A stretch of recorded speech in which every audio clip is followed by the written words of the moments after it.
बिस्मिल्लाहिर्रहमानिर्रहीम। अल्लाहुम्मा सल्ली अला मुहम्मदिन व अला आलि मुहम्मद कमा सल्लैता अला इब्राहीम व अला आलि इब्राहीम इन्नका हमीदुम मजीद। अल्लाहुम्मा बारिक अला मुहम्मदिन व अला आलि मुहम्मद कमा बारकता अला इब्राहीम व अला आलि इब्राहीम इन्नका हमीदुम मजीद।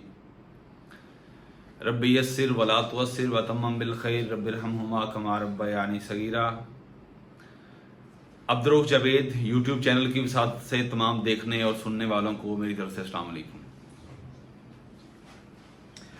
हमने जो ये सिलसिला शुरू किया है पी कैडेट की तैयारी के लिए, जो पाइपलाइन है, पाइपलाइन में है पीपीएससी के थ्रू एएसआई और सब इंस्पेक्टर्स के लिए, जो एक बड़ी गोल्डन अपॉर्चुनिटी है तमाम उन एस्पिरेंट्स के लिए जो इज़्ज़त और तौकीर को अपनी तरजीहात की लिस्ट में टॉप पे रखते हैं और जो चाहते हैं कि अभी हम ये मुनासिब समझते हैं कि हमारे पास इतना पोटेंशियल है, हमारा जो रिक्वायर्ड क्राइटेरिया है पीपीएससी का हम उस पर पूरा उतरते हैं, पोटेंशियल भी है, ज़िंदगी अपॉर्चुनिटी भी दे रही है, चैलेंजेस भी उतने नहीं हैं, और इन सारी चीज़ों को हम गनीमत जानते हुए थोड़ी सी तैयारी के साथ दुरूद शरीफ का तड़का लगाकर हम अपने आप को लोएस्ट ग्रेड पुलिस डिपार्टमेंट के अंदर लोएस्ट ग्रेड से हम अपर सबऑर्डिनेशन के ग्रेड में जा सकते हैं। वो सब इंस्पेक्टर का भी हो सकता है, वो एएसआई का भी हो सकता है। ये एक बड़ा जाइंट स्टेप होगा जिसने अपने आप को सीरियस ले लिया इन 2-4 महीनों में। तो वो मैंने उस दिन कहा था कि अगर 2-4 महीनों में रोजे रख लें तो सारी जिंदगी ईद करेंगे। पुलिस रूल के मुताबिक जो एसएचओ लगाने का जो रिक्वायर्ड हमारा रैंक है वो सब इंस्पेक्टर है, और ये सब इंस्पेक्टर की सीट है और बहुत बड़ी सीट्स पहली दफा इतने ह्यूज नंबर के साथ ये एडवर्टाइज होने जा रही हैं। तो काइंडली इस चीज को सीरियस लें, इसको फॉर ग्रांटेड मत लें। मेरी जो चीजें होंगी हर एक सेंटेंस में एक ऑब्जेक्टिव मुज़मिर है, पोशीदा है, छुपी हुई है। अगर आपने उसको सीरियस ले लिया, डेली का काम डेली किया, नोट्स बनाते गए साथ साथ, तो इंशाल्लाह 35 से 40 कोई दिन नहीं होते। इंसान सारी जिंदगी तरसता है इज्जत के लिए, रिज़्क की फरावानी के लिए, अपने दायरा असर को वसी करने के लिए, लेकिन वो जिंदगी के 2 महीने सीरियस होके नहीं लगा सकता अपनी तैयारी के लिए। कभी अपने आप को खुद एहतसाबी की कुदाल से अपने आप को कंगालें तो आपको समझ आएगी कि हम कितने फॉल्ट पे खड़े हैं और हम कितने सुस्त वाक़े हुए हैं। यानी हम वो चीज जिसकी ख्वाहिश हम सारी जिंदगी करते हैं, लेकिन हम उसकी तैयारी के लिए अपने आप को 2 महीनों के लिए रिजर्व नहीं रख सकते। आपका जो फीडबैक होगा, आपका जो इनटेक होगा, वो मुझे स्पॉन्सर करेगा, वो मुझे इनकरेज करेगा। हाँ, मैं और इन डेप्थ आपको पढ़ाऊं, इन डिटेल और आपको देखें इन सारी चीजों को। मैंने उस दिन कहा था कि ये जो सिलेबस है 500 लाइंस हो सकती हैं, ज्यादा से ज्यादा 500 भी नहीं है, 500 से भी कम लाइंस हैं। अगर हम इनको रट लें फिंगर टिप्स पे तो ये हो गया। लेकिन मैंने आपको ये भी करवाना है और इसके अलावा चीजें भी करवानी है। पीपीएससी का पेपर सेटर जब इस चीज को देखता है कि मैं एक 14 स्केल में एक जवान को सिलेक्ट कर रहा हूं, तो उसे अपनी पोजीशन को जस्टिफाई भी करना पड़ेगा। हल्का सा ये एस्पेक्ट है कि उसने 6, 7, 8 साल पुलिस डिपार्टमेंट के अंदर दे दिए हैं, वो पोटेंसी उसकी नहीं रहती, पोटेंशियल लेवल वो नहीं होता जो उसको होना चाहिए। लेकिन जिसने अपने आप को अटैच रखा इस सारी चीजों के साथ, तो इंशाल्लाह वो सब इंस्पेक्टर ही होगा, एएसआई नहीं होगा। ये ध्यान में रखें। सो हमने उस दिन एक सिलेबस की एक ब्रीफ पिक्चर हमने आपके साथ शेयर की थी। तो उसमें स्पेसिफिकली हमने एक टॉपिक उठाया था, वो एक जनरल नेचर का टॉपिक था। हम पुलिस रूल्स को भी साथ लेकर चल सकते थे शुरू में, लेकिन स्ट्रेटजी मेरी हमेशा से ये रही है कि आप आसान से मुश्किल की तरफ जाएं, ताकि स्टूडेंट का पहले इंटरेस्ट डेवलप हो। इंटरेस्ट डेवलप होने के बाद फिर चीजें कॉम्प्लिकेटेड भी होंगी तो वो उनको समअप कर लेगा, कॉम्प्रीहेंड कर लेगा। आपने समझना है, और हर उस चीज को जिस तरह मैं आपसे शेयर करता हूं, जिस तरह मैं आपके सामने एक्सप्रेस करता हूं, जिस तरह मैं बोलता हूं, वो नोट करिएगा। आपने पैनल के सामने बैठा है, पीपीएससी के पैनल के सामने। पीपीएससी का जो पेपर सेटर है, पैनल के मेंबर्स हैं, वो जिस चीज को देखते हैं वो एक रेस्पॉन्सिबल बिहेवियर को देखते हैं कि ये रेस्पॉन्सिबिलिटी के साथ रेस्पॉन्ड करता है। अगर इसके एटीट्यूड और बिहेवियर में रेस्पॉन्सिबिलिटी शो हो रही है तो वो इंक्लाइंड हो जाता है उस तरफ कि हाँ इसको मैं रिकमेंड करूं। तो आपने सबसे पहले अपने बिहेवियर्स में चेंज लेके आनी। मैंने कहा था उस दिन क्या डेट थी, 26 तारीख थी, 26/8/2024 के बाद मैंने कहा था अब हेड कांस्टेबल या कांस्टेबल आपने नहीं सोचना, आपने एएसए नहीं सोचना, आपने सब इंस्पेक्टर सोचना है। अगर आप सोचेंगे तो अल्लाह इंशाल्लाह आपको देगा। तो हमने इस सारी सोच के साथ हमने कॉन्स्टिट्यूशन एंड फंडामेंटल राइट्स वो हमने शुरू किया था। जो हमारा पहला लेक्चर था वो कॉन्स्टिट्यूशन और फंडामेंटल राइट्स के हवाले था। उसमें हमने 3 या 4 फंडामेंटल राइट्स किए थे। कॉन्स्टिट्यूशन का हमने जितने 3 हमारे कॉन्स्टिट्यूशन हैं उनकी हमने एक ब्रीफ पिक्चर आपके साथ शेयर की थी।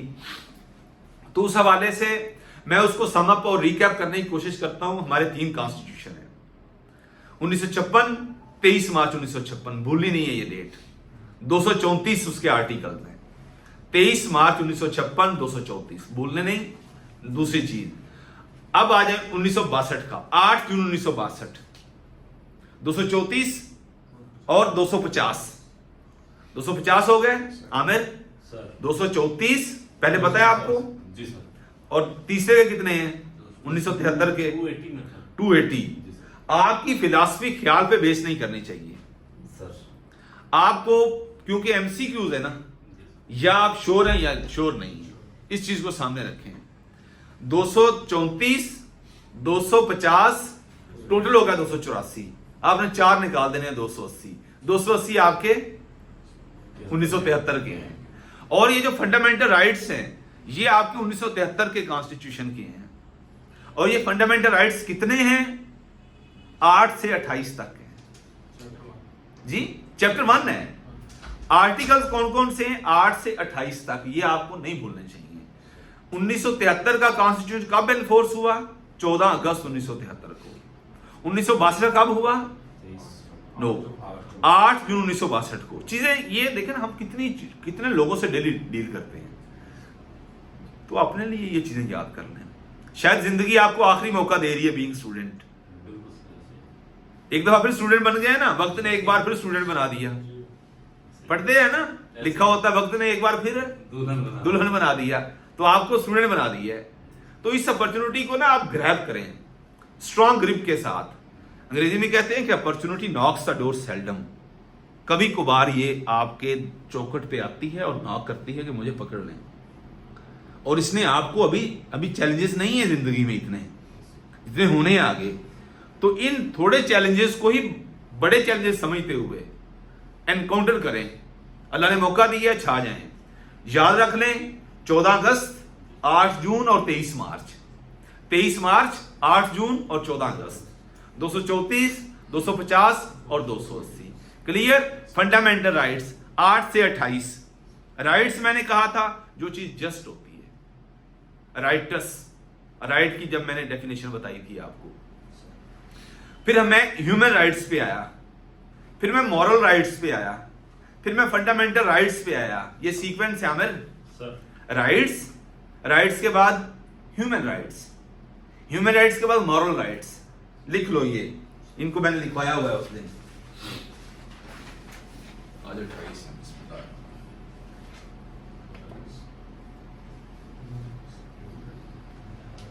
हाँ जी। पहले हम 1956, 23 मार्च 1956, 234 पार्लियामेंट्री फॉर्म ऑफ गवर्नमेंट है।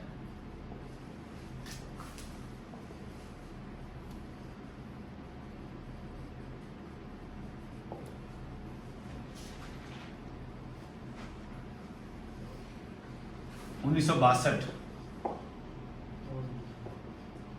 8 जून 1962, 250।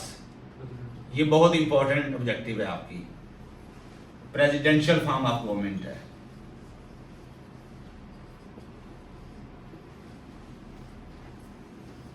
उन्नीस सौ 73,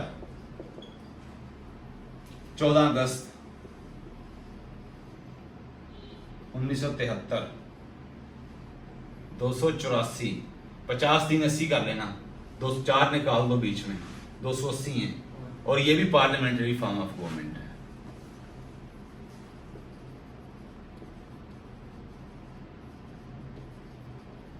ठीक, ऐसे चार्ट बना लेना, ये आपको याद रहेगा। रजिस्टर के बाहर वाली साइड पर लिख लें, तीनों कॉन्स्टिट्यूशन की एक ब्रीफ पिक्चर आ गई आपके सामने। अब हमने फंडामेंटल राइट्स की बात की, तो ये किस कॉन्स्टिट्यूशन की बात कर रहा है? Fundamental rights. फंडामेंटल, कोशिश करें इधर याद हो जाया करे आपको, कहां से कहां तक है? 8 से 28 तक है। अब जब मैंने राइट, साल पहले राइट आ गया। राइट क्या होता है? जो एक जस्ट इंसाफ पर मबनी चीज होती है, उसका किसी रेस, नस्ल, रंग, कलर, क्रीड, कबीला, नेशनलिटी से कोई ताल्लुक नहीं होता। जो जस्ट चीज है वो जस्ट है, इंसाफ है। फूल की पत्ती है, वो फूल की पत्ती नजर आएगी हर एक को, उसको कोई ये नहीं कहेगा ये फूल की पत्ती नहीं है। ये है राइट, जस्ट जो इंसाफ पे बेस करता है। अब इधर आ गया ह्यूमन राइट, ह्यूमन राइट्स। इधर आ गया मॉरल राइट। अब ये जो ह्यूमन राइट है, किसी को बाय बर्थ मिलता है, बीइंग ह्यूमन बीइंग। बीइंग का मैंने क्या उसने बताया था? नाते। यानी इंसान होने के नाते जो आपको राइट मिलता है उसे क्या कहते हैं? ह्यूमन राइट कहते हैं। मॉरल राइट होता है, जिस तरह हम राइट को राइट कहते हैं ना, वो इखलाकियात पर मबनी होता है। अब इन तीनों चीजों के पीछे कोई स्टेट की प्रोटेक्शन नहीं है। जब ये राइट्स एनफोर्स्ड बाय स्टेट होंगे, क्या होंगे? एनफोर्स्ड। एनफोर्स्ड मीन नाफिज। इनके भी enforced and protected, protected by state. By state का मतलब क्या है? एक लॉ उनको स्पॉन्सर कर रहा है, उसके पीछे मेरी यूनिफॉर्म को क्यों कोई हाथ नहीं लगाता? क्यों नहीं लगाता? This is symbol of state. Uniform को हाथ लगाया इसने, कौन सी दफा लगती है? 356, 186, 353 लगा दो, लगाते हैं ना। उसने नहीं लगाई, क्यों? कपड़ा है ना, धागे से बना, ये भी धागे से बना। यहां क्या है? Yes, this if any right is enforced and protected by state, तो फिर ये मॉरल नहीं रहेगा, फिर सिंपल राइट नहीं रहेगा, ये ह्यूमन राइट नहीं रहेगा। ये कौन सा हो जाएगा? Fundamental right. तो फंडामेंटल राइट कौन सा राइट हुआ? ऐसा राइट जिसके पीछे रियासत खड़ी है, जिसकी वायोलेशन होगी तो रियासत उसका हाथ पकड़ेगी। मुझे कोई गाली नहीं दे सकता, मुझे कोई थप्पड़ नहीं मार सकता, मुझे कोई बेइज्जत नहीं कर सकता, मेरे घर के अंदर कोई घुस नहीं सकता, मेरी चीज नहीं उठा सकता। ये किसने कहा? रियासत ने कहा, रियासत ने कानून दे दिया। तो ये मेरे फंडामेंटल राइट्स हो गए। अब एक और चीज, एक है लीगल राइट। हर लीगल राइट फंडामेंटल राइट होता है, लेकिन हर फंडामेंटल राइट लीगल राइट नहीं होता। फंडामेंटल राइट्स ये 8 से 28 हैं। ये इवन इमरजेंसी में भी ये सस्पेंड नहीं हो सकते। इमरजेंसी मीन मार्शल लॉ में जब आपका कॉन्स्टिट्यूशन इन फील्ड नहीं है। ये लफ्ज मैं क्यों आपको कहता हूं कि ये लिखें? आपने इंटरव्यू देना है, आप अपनी कम्युनिकेशन में अंग्रेजी को लेके आए। हमने इस बहस में नहीं पढ़ना कि असली अंग्रेजी क्यों करिए, उर्दू में करें बात, उर्दू में। लेकिन आप ट्रेंड समझते हैं। आज हमारी यूएनओ की मीटिंग थी लाहौर में ना, वहां पर जो ज्यादा अंग्रेजी बोलता था सारे उसको सुनते थे। बड़े बड़े एम्बेसडर्स आए हुए थे। तो मैं सोच रहा था कि मेरी जुबान कहां खड़ी है। इसलिए हमने इस बहस में नहीं पढ़ना।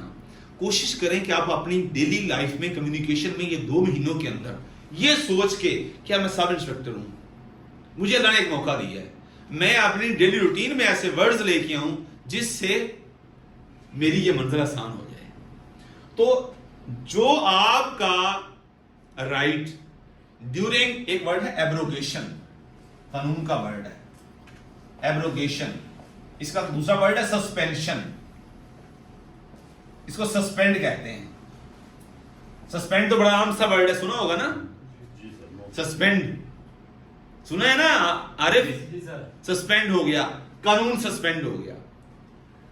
आइन, अब कानून सस्पेंड नहीं होता, आइन सस्पेंड होता है। एब्रोगेट होता है, मनसूख, वर्ड यूज क्या करते हैं, मनसूख करते हैं। अब आमिर, मैंने उस दिन कहा था कि आइन और कानून में डिफरेंस है, फर्क है। मैंने कहा कि कानून, जो पीपीसी कभी सस्पेंड हुई है? कॉन्स्टिट्यूशन तो सस्पेंड हो जाता है। पीपीसी क्या है तो सस्पेंड, वो क्यों सस्पेंड नहीं होती? तो कॉन्स्टिट्यूशन क्या है, वो सस्पेंड हो जाता है। पीपीएससी आपका लॉ है, जबकि कॉन्स्टिट्यूशन आपका लॉ नहीं है, वो आपका आइन है। वो क्या करता है? अरे बताओ, मैंने क्या कहा था, कॉन्स्टिट्यूशन और लॉ में फर्क क्या होता है? मजा आ जाए। कानून है सर। हाँ, मैं आपके लिए रिपीट करवा रहा हूं, इनको पता है। आप भी सुनिएगा जरा। आपकी क्वालिफिकेशन क्या है? बीए। कोई इशू नहीं, समझने की कोशिश करें। पहले 2-4 दिन आपको ये नए वर्ड्स होंगे, वोकैबुलरी का हिस्सा नहीं बने, अभी घबराना नहीं है। सोच लें कि मैंने ये चीज काबू करनी है, तो अल्लाह आपको बनाएगा, प्रमोट करेगा इंशाल्लाह। हाँ, कानून में सर हमारे सीआरपीसी पहला है वर्ड लॉ। वर्ड क्या है? लॉ नहीं कहना, लॉ। लॉ है, यू शेप टंग, जुबान को थोड़ा सा घुमाना, ये लॉ। लॉ एक है लॉ, दूसरा है कॉन्स्टिट्यूशन। लॉ क्या है? हमारा सीआरपीसी नहीं, इंसानों के दरमियानी रवाबित को जो है ना, लॉ ऐसे set of rules, set of rules, उसूलों का मजमुआ, सेट, पैकेज, जो इंसानों के बाहमी रवाबत को इस्तवार करे। इंसानों के, चोरी करनी है नहीं करनी, गिरेबान पकड़ना है नहीं पकड़ना, डंडा मारना है नहीं मारना, मारना है कहां मारना है, किस हद तक मारना है, कौन सा जुर्म लगेगा, ये क्या है? ये कानून है, ये लॉ है। इंसानों के बाहमी रवाबत किस तरह होंगे, उनको डिफाइन क्या करता है? लॉ करता है। लॉ, LAW, लॉ करता है। दूसरा वर्ड है कॉन्स्टिट्यूशन। बड़ी इंपॉर्टेंट चीज है, ये कॉन्सेप्ट क्लियर कर लें। वो अब आरिफ, आप एग्जाम्पल की तरफ चले गए हो। एग्जाम्पल नहीं, पहले कॉन्सेप्ट क्लैरिटी आनी चाहिए।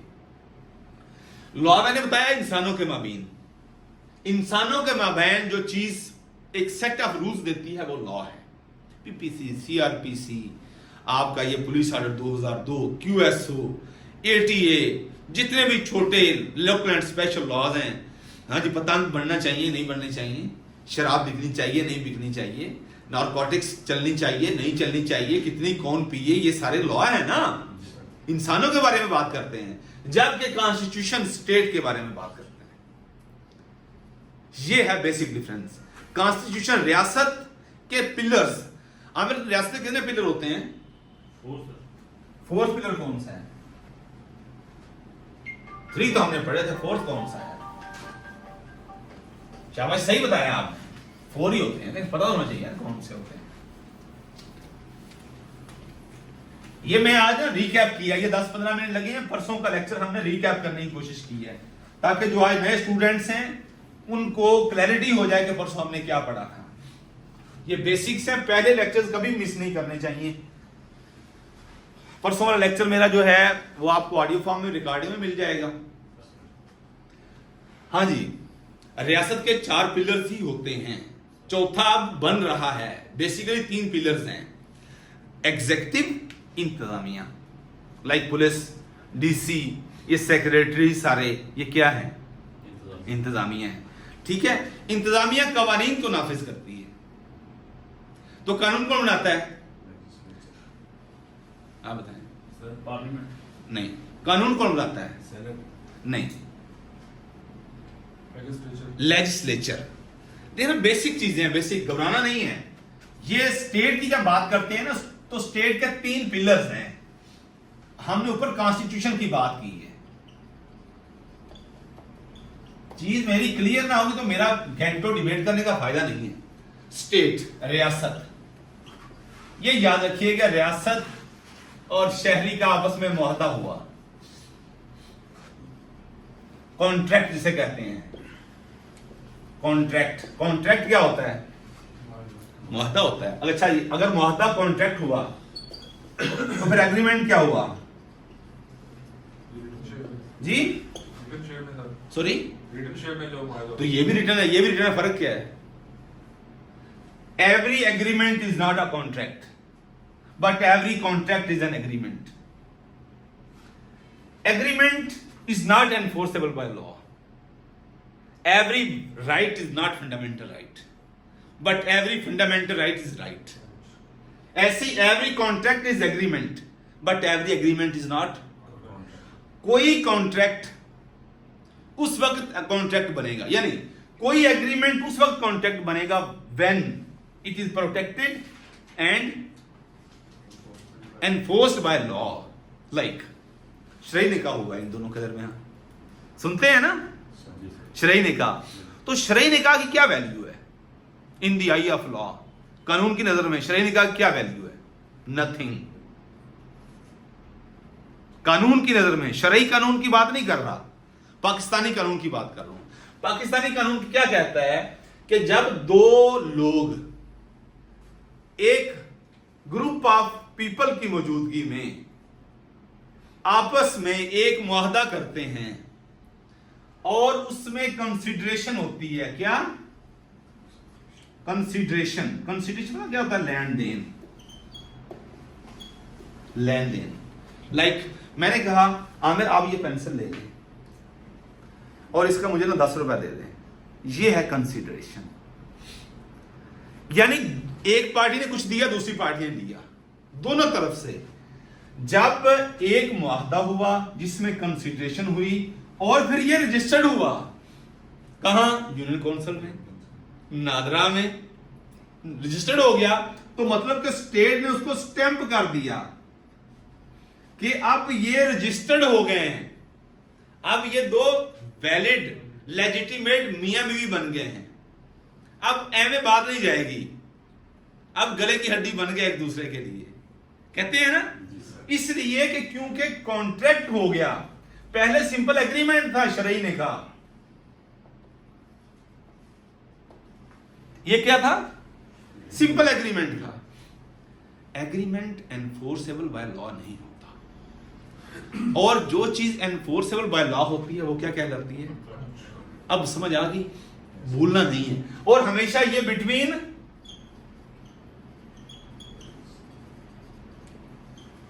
टू पार्टीज होता है. जो कॉन्ट्रैक्ट होता है, जो एग्रीमेंट होता है, एक पार्टी के दरमियान एग्रीमेंट हुआ कभी? हर एग्रीमेंट कॉन्ट्रैक्ट होता है? नहीं होता. क्यों नहीं होता? आपके अंदर माशाल्लाह मुझे करंट नजर आ रहा है, आपकी बेसिक्स मुझे पुख्ता लग रही हैं. सीरियस लो इस चीज को ना. हाँ जी, आपके लिए धक्का, हल्का सा धक्का चाहिए बस. स्टेप बड़ा मजे का है इंशाल्लाह.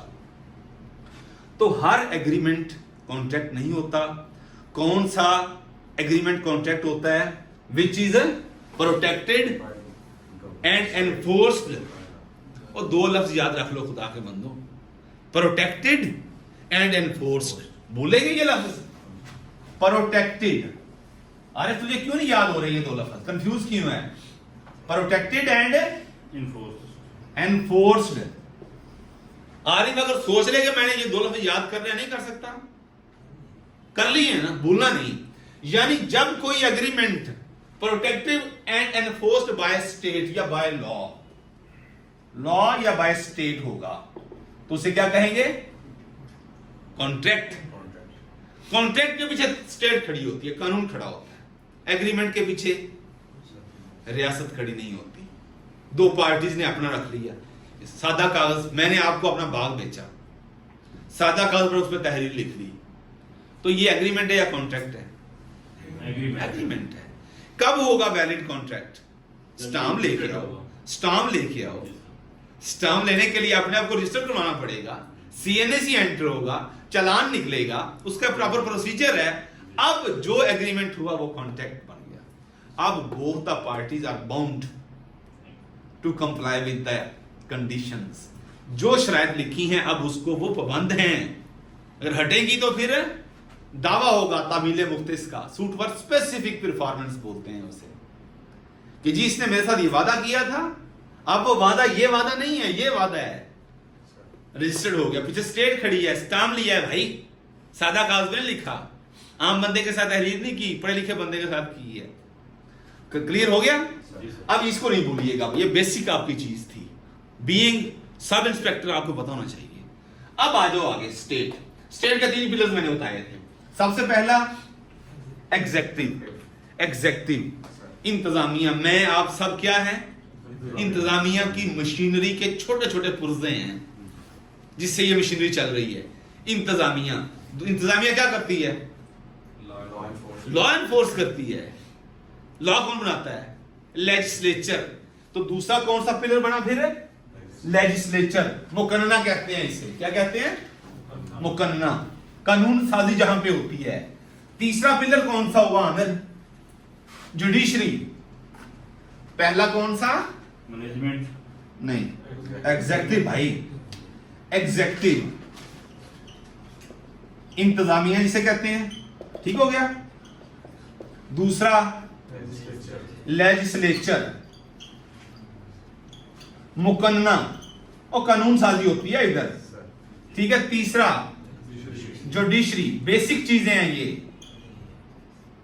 जुडिशरी अदलिया इसे कहते हैं। इसने कानून बना दिए, छोटे कानून, कॉन्स्टिट्यूशन की बात नहीं कर रहा, इसने बना दिए ये। इसने कहा कि ये कानून हमने बना दिया है। अब ये देख रही है कि जो आपका कॉन्स्टिट्यूशन है उससे अगेंस्ट तो नहीं कोई चीज। इसने ऐसा कानून बना दिया जो फंडामेंटल राइट्स जिसकी गारंटी 1973 के कॉन्स्टिट्यूशन ने दी है। पंजाब असेंबली ने ऐसा कानून बना दिया और इंतजामिया को कहा कि इसको नाफिज करो। इंतजामिया के थ्रू होना है, नाफिज एग्जेक्टिव के थ्रू। तो ये आ जाएगी, पकड़ेगी इसे, सस्पेंड करेगी। आपका जो ये लॉ है ये बुनियादी इंसानी हकूक के खिलाफ है, इसलिए हम इसको सस्पेंड कर रहे हैं। कौन, जुडिशरी कहती है। कौन सा आर्टिकल है जो कहता है ऐसा कोई भी कानून जो फंडामेंटल राइट्स के इनकॉन्सिस्टेंट होगा, आर्टिकल 8। पहला आर्टिकल हमने ये इस तरह किया था। कोई ऐसा कानून नहीं कहलाएगा जो बुनियादी इंसानी हकूक के खिलाफ हो।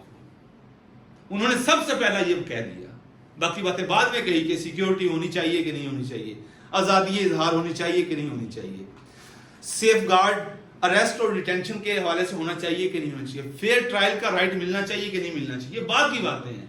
उन्होंने कहा सबसे पहला 8वां आर्टिकल, हमने कहा ना 8 से 28, तो 8वां कौन सा है, ऐसा कोई आमिर नवाज कोई कानून नहीं बनाया जाएगा जो फंडामेंटल राइट्स के खिलाफ। इन्होंने बना दिया, ये ऊपर बैठी है, इसने क्या किया, सस्पेंड कर दिया।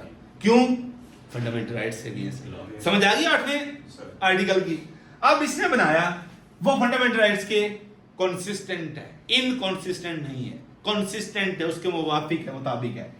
तो इसने ओके किया, इधर मैसेज आ गया। अब ये बाउंड टू एनफोर्स इट। अगर ये नहीं करेंगे तो फिर इंतजामिया मशकूक हो जाएगी, इंतजामिया फिर मशकूक हो जाएगी कि ये सही काम नहीं कर रही, इसलिए फिर उस डीसी का ट्रांसफर करो जी, डीपीओ का ट्रांसफर करो जी, ये सही काम नहीं कर रहा। इसको चाहिए कि कानून आया तो उस पर अमल करे। क्यों चीखते हैं ये एमएनएज एमपीएज, हमारी बात नहीं सुनी जाती कि हम नुमाइंदे हैं ना, हमने ये कानून बनाया है। डीसी कौन, ये तो मुलाजिम है, डीसी डीपीओ मुलाजिम है, ये क्या करते हैं, हमारे फोन अटेंड नहीं करते, ट्रांसफर करो जी। ये बेसिक पीछे ये लोग बैठे हैं, ये है एमपीएज और एमएनएज का गान। एमपीए किस चीज का एब्रीविएशन है, गुड, और एमएनए बिल्कुल ठीक है।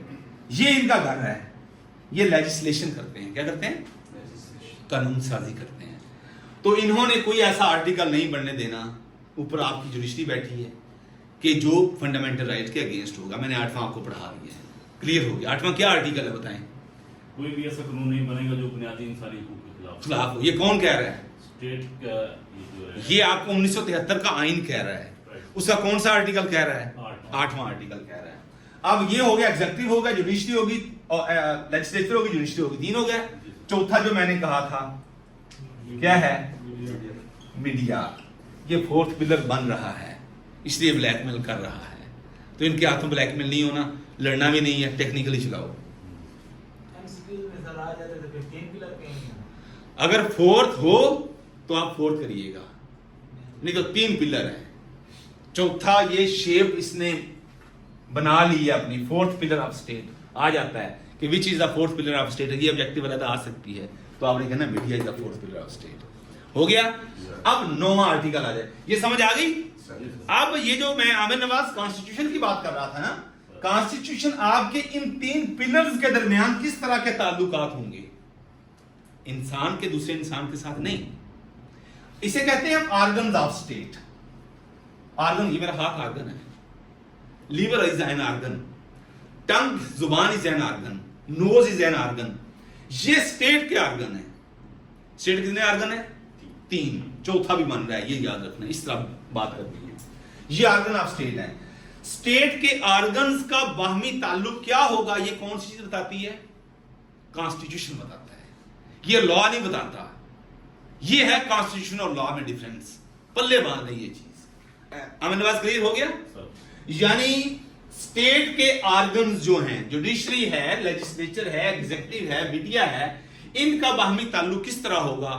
तो इस यानी a set of rules which governs the relationship between 3 pillars of state is constitution, or a set of rules which govern the mechanism between the persons of the state, वो कौन सा है? लॉ। ये है लॉ और constitution के दरमियान। ये चीजें आपको बेसिक से पता होना चाहिए। 8वां मैंने आपको बता दिया। 9वां मैंने क्या पढ़ाया था? 9वां आर्टिकल सिक्योरिटी ऑफ पर्सन।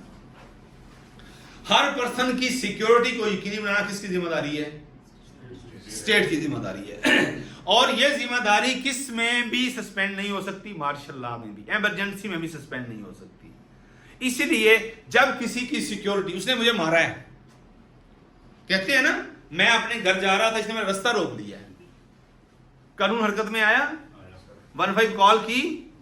15 क्या है? एक अपनी बात को रियासत के एक पिलर तक पहुंचाने का जरिए ही है ना। जब मेरे पास थाने में खबर आ गई कि इसके साथ ज्यादती हुई, इसको रोका है, तो उसकी सिक्योरिटी को हिलाया गया। बेसिकली सिक्योरिटी ये नहीं है कि जान की हिफाजत, एक वर्ड यूज होता है, लॉ ऑफ टॉर्ट कहते हैं उसे, लॉ ऑफ टॉर्ट, TORTS। ये पता क्या है? अगर आप गाड़ी में बैठे हैं ना, TORTS, टॉर्ट्स, किसी ने डिपर मारी है, आपकी आंखें उससे चुनिया गई हैं, तो बर्तानिया के अंदर वो आपके खिलाफ मुकदमा कर सकता है। ये सारी रात शोर करता रहे मेरे हमसायगी में, मैं सारी रात डिस्टर्ब रहा हूं, मैं हर जाने का दावा जो होता है, ये लॉ ऑफ टॉर्ट्स के थ्रू होता है। ये है, ये भी सिक्योरिटी है। ये नहीं कि सिर्फ फायर नहीं मारना, ये भी सिक्योरिटी है। उसने उसको रोका, 341-42 का पर्चा देते हैं ना, हाँ जी, पर्चा देते हैं ना, इसीलिए कि उसकी सिक्योरिटी पे हरफ आया है। और कौन सी ऐसी बात होगी भी सिक्योरिटी पे हरफ आया है? कॉन्स्टिट्यूशन का आर्टिकल 9 सिक्योरिटी ऑफ पर्सन को सिक्योर करता है कि किसी भी सूरत में security of person will be protected by the state. ये है। अब स्टेट के इदारे हैं जिसने इस चीज को एनफोर्स और प्रोटेक्ट करना है। क्लियर हो गया? 2 आपके आर्टिकल होगा। तीसरे आर्टिकल पे आओ। तीसरा आर्टिकल है safeguard as to arrest and detention. Arrest and detention, arrest किस सेक्शन के तहत होती है? 54 और FIR किसके तहत होती है? 154 के। अच्छा, जो अरेस्ट है वो तो सिर्फ कॉग्निजेबल हो तो 54 के तहत होती है, नॉन कॉग्निजेबल हो तो फिर किसके तहत होती है? यस, इन्वेस्टिगेशन आपकी शुरू हो जाती है। इन्वेस्टिगेशन, वो आपको सारा इख्तियार किसने देना है? 155 ने देना है, आपकी सारी इन्वेस्टिगेशन। लेकिन आप अरेस्ट करेंगे तो 54 नहीं करेंगे। क्लियर हो गया? अब ये चीज आ गई कि किसी को अरेस्ट करना है, क्यों एक सब इंस्पेक्टर ASI के खिलाफ पर्चा हो जाता है कि इस बंदे ने 5 मिनट के लिए या 50 मिनट के लिए या 5 दिन के लिए या 5 घंटे के लिए एक बंदे को थाने में बंद रखा है, हद से बेजा में रखा है। डिटेन वर्ड है arrest and detention. Detention detain से है, बंद रखना। ये आपका आर्टिकल 10 है, याद रख लें क्या है आर्टिकल 10?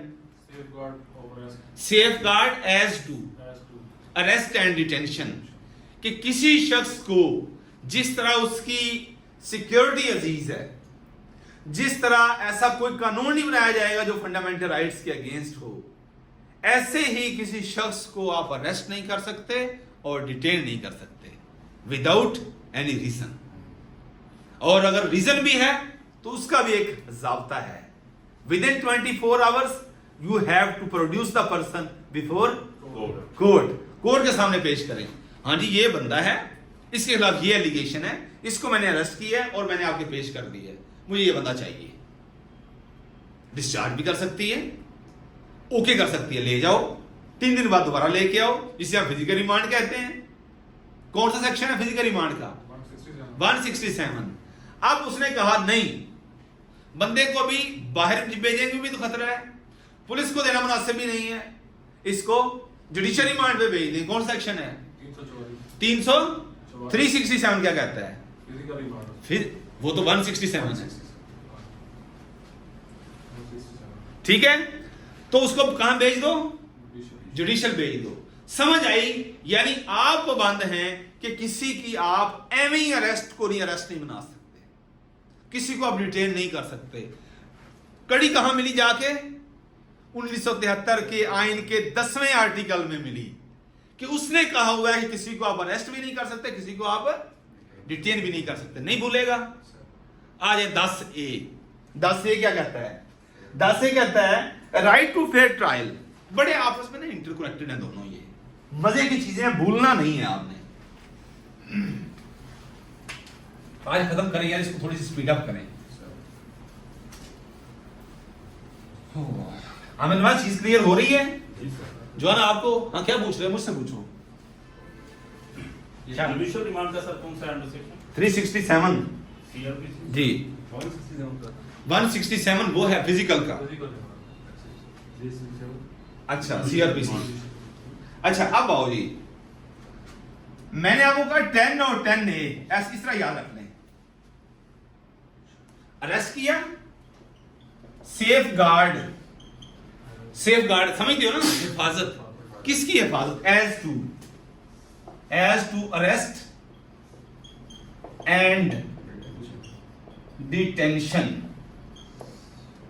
अरेस्ट क्या है आप लोग को मैंने बता दिया, डिटेंशन मैंने आपको बता दिया। अब आपने कोर्ट में प्रोड्यूस किया है ना, कोर्ट पुलिस की बात सुन रही है, उसकी बात नहीं सुन रही, कोर्ट तो प्रोसिक्यूशन की बात कर रही है, तो इसका राइट कहां गया? इसको मजीद उन्होंने प्रोटेक्ट कर दिया। क्या कहा? 10A इसके साथ मिला दिया, भाई उसको फेयर ट्रायल दे। उसकी बात तो सुने यार, मैंने कहा था आर्डी आल्ट्रम पार्टम एक मैक्सिमम है, दोबारा फिर सुन लें। A good listener is a good speaker. अगर आप सुनेंगे अच्छी तरह तो बोल पाएंगे। समझ लें, आरडी AUDI, आरडी आर्डम आल्ट्रम पार्टम, आरडी आल्ट्रम पार्टम, आरडी आल्ट्रम पार्टम। फिर सुन लें, आरडी आल्ट्रम पार्टम। फिर सुन लें, आरडी आल्ट्रम पार्टम क्या है उर्दू में? किसी को सुने बगैर उसको सजा नहीं दी जा सकती। आरडी आल्ट्रम पार्टम, अगर अभी भूल गया तो कल दोबारा बता दूंगा, परेशान नहीं होगा। Audi आल्ट्रम partem, nobody can be condemned unheard. किसने कहा? 10A ने कहा भाई, right to fair trial, right to fair trial. यानी ये इसका हक है कि अगर उसके अरेस्ट को अरेस्ट कहना है, डिटेंशन को क्लियर करना है, तो आप क्या कहेंगे? भाई उसको राइट दे दो, कोर्ट उसको सुन ले, सुने बगैर आप सजा नहीं दे सकते। नोबॉडी लिख लें, nobody can be condemned unheard. Unheard ठीक हो गया? ये दो भूलेंगे तो नहीं, लिंक है एक दूसरे के साथ। 11 पे आ रहे हो जी। Slavery, force labour prohibited. Slavery क्या है? स्लेवरी स्लेव बनाना, किसी को गुलाम बनाना। 11 आरिफ जल्दी बता दे मुझे, 3 हमने कौन कौन से कर लिए हैं, बल्कि 4। पहला 8वां क्या है? आठवां है law शाबाश शाबाश। laws to inconsistent to be fundamental right। एक बंदा बोले, एक बंदा बोले, शाबाश। देखना नहीं है, माइंड पे जोर दो थोड़ा सा। हाँ जी, laws inconsistent सुन लें, कोई बात नहीं, घबराना नहीं है। इनकंसिस्टेंट का वर्ड है, ये क्यों आपको 8वां आर्टिकल याद नहीं हो रहा? मेरा बोलने का मैं 2 घंटे बोलता रहूं, अगर आपको याद ना हुआ फायदा नहीं है। अंग्रेजी में कहते हैं एंड्स जस्टिफाई द मीन्स। अगर मकसद पूरा हो गया तो सारे रास्ते ठीक हो गए, मकसद पूरा नहीं हुआ तो फिर वो शेर है कि इधर उधर की बात ना कर, मुझे ये बता काफिला क्यों लुटा, मुझे राहजनों से गर्ज नहीं, तेरी रहबरी का सवाल है। तो आपको सबसे पहले जो मैंने मकसद था मेरा वो पूरा ना हुआ तो फिर खपत शपत पसीने सीने का कोई फायदा नहीं है। वर्ड क्या है आरिफ खान? इनकॉन्सिस्टेंट। इन अलहदा है, कंसिस्ट नहीं होता मुश्तमिल होना, कंसिस्ट ऑफ, और टेंट कंसिस्टेंट होता है के मुताबिक, इनकंसिस्टेंट मुताबिक नहीं। भूलेगा अब, inconsistent law inconsistent to fundamental rights. ऐसा कोई भी कानून नहीं बनाया जाएगा जो फंडामेंटल राइट्स के नहीं, खिलाफ नहीं कहना, इनकंसिस्टेंट हो। इनकंसिस्टेंट हो तो वो नहीं होगा। 8वां 9वां क्या है? Security of a person. 2 हो गए। तीसरा safeguard as to arrest and detention. Arrest और डिटेंशन भी हो गई। अब अरेस्ट और डिटेंशन को लीगलाइज किस तरह करना है? फेयर ट्रायल के थ्रू। 10 ये हो गया। 11 क्या है? स्लेवरी, फोर्स्ड लेबर, गुलामी का खात्मा कर दिया, कोई किसी को गुलाम नहीं बना सकता। फोर्स्ड लेबर, जबरी मुशक्कत, समझ आई? ये सारी चीजें कहां से अपनी जड़ें निकाल रही हैं? आपके आइन ने, आपके फंडामेंटल राइट्स हैं ये बुनियादी। और जब forced labour, FORCED, forced labour, समझ आ गई? और ये स्लेवरी क्या है? गुलामी। सबसे पहले गुलामी का किसने खात्मा किया? इस्लाम ने। और दुनिया के कवानीन के अंदर जो पहला कानून बना वो कौन सा था? 6 हिजरी में मिसाके मदीना दस्तखत हुआ।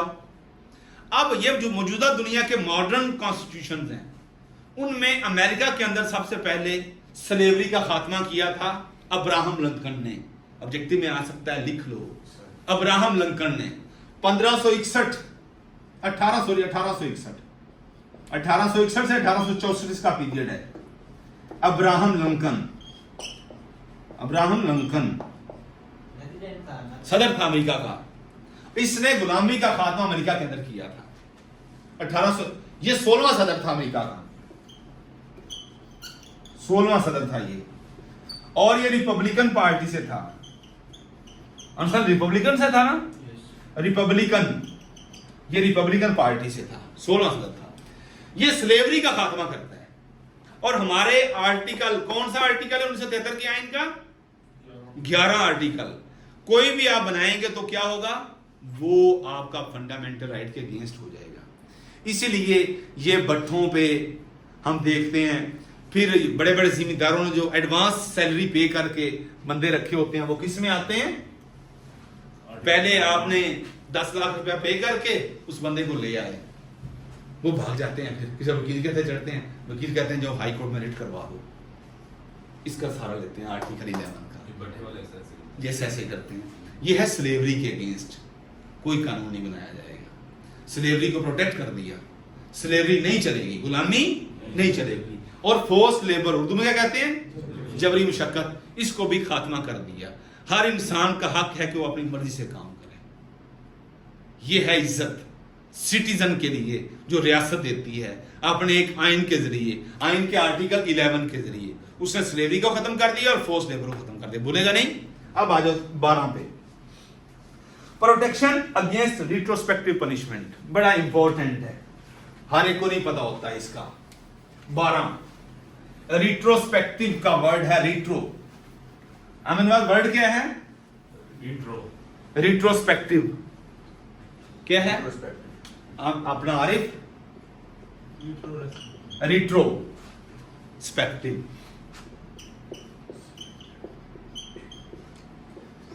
Retrospective 12 protection against retrospective punishment. ये है। डीपो साहब ने मुझे एक एलिगेशन पे शोकाज दिया, सजा हो गई। पीए साहब ने वही एलिगेशन पे दोबारा लेगा जी शोकाज दे दें। आप कहेंगे सर मुझे इस पे पहले सजा मिल चुकी है, अब क्यों नहीं दे सकते? आपका आर्टिकल 12 कहता है रिट्रोस्पेक्टिव, पीछे इसका असर नहीं होगा। आपको एकदम सजा मिल गई एक सेम एलिगेशन पे। इसका एक वर्ड और है, इसे कहते हैं डबल जेपर्डी।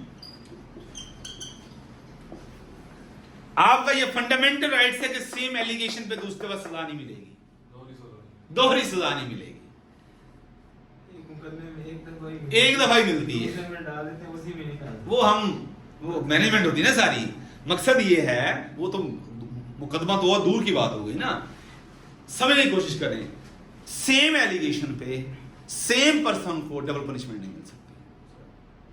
अब एक दफा आज आपने कहा, ये कानून बनाया कि शराब इस्लाम के अंदर प्रोहिबिटेड है। आज क्या है? 2024 की अगस्त की 28 तारीख है। सर इसने 27 को शराब पी थी, रिट्रोस्पेक्टिव इफेक्ट नहीं होगा इसका, पीछे नहीं जाएगा। ये भी इसका मानी हो गया। मैंने दो आपको एक्सप्लेनेशन बता दी। पहले के डबल जेपर्डी, सेम एलिगेशन पे सेम पर्सन को डबल पनिशमेंट नहीं मिल सकती, नंबर 1। नंबर 2, आज आपने एक कानून बनाया है। कानून बनाने से पहले इसने ये ऑफेंस किए थे। अब उस ऑफेंस पे आज आपने कानून बनाया है, जो उससे पहले इसने काम किए थे उस पर सजा नहीं होगी। रिट्रोस्पेक्टिव इफेक्ट ये होता है। आज आपने कहा पतंगबाजी के लिए जो डोर बनाएगा, स्टिंग बनाएगा, उसको 6 महीने की सजा है। आज कानून बना, मैंने अपनी दुकान ठप कर दी। मेरा हमसाया है जी, इसने परसों ये आपने कानून बनाया है, इसने परसों जो है ना इतनी डोरें बनाई हैं। हाँ, अगर उसका रिट्रोस्पेक्टिव इफेक्ट है तो फिर पकड़ा जाएगा। क्यों नहीं हो सकता? आपके आईन ने आर्टिकल 12 के थ्रू क्या कह दिया? रिट्रोस्पेक्टिव पनिशमेंट नहीं होती। क्लियर हो गया? भूलेगा तो नहीं? 11 क्या कहता है? स्लेवरी। और जबरी मुशक्कत क्या होती है? फोर्स लेबर कहो ना, क्यों नहीं कहना force labour?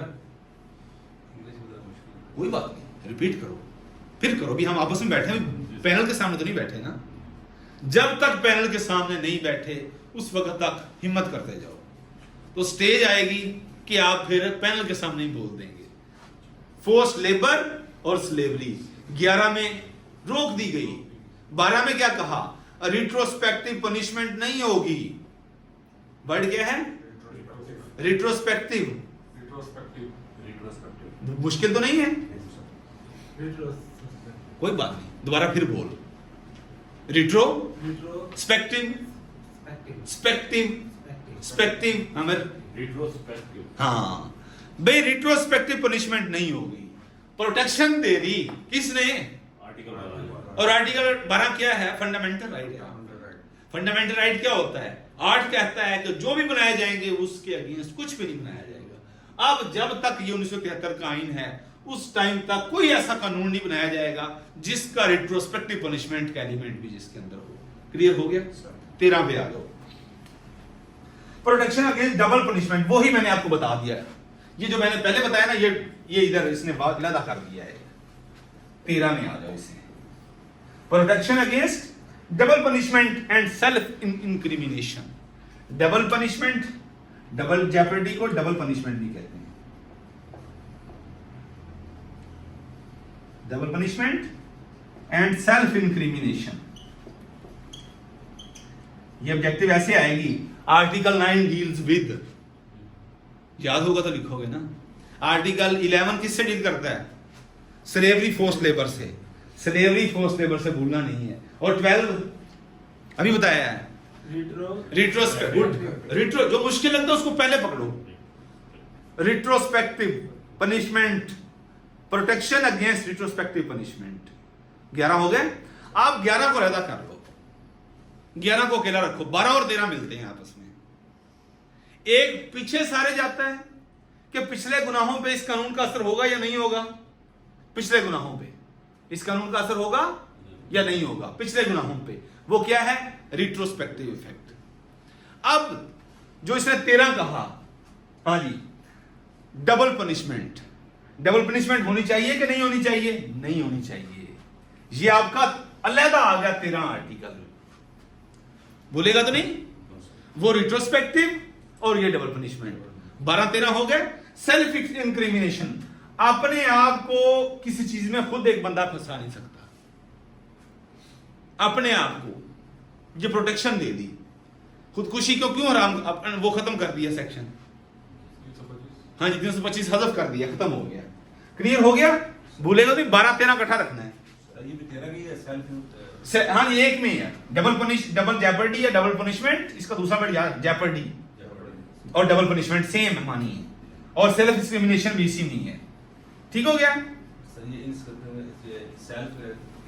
Incrimination, self incrimination.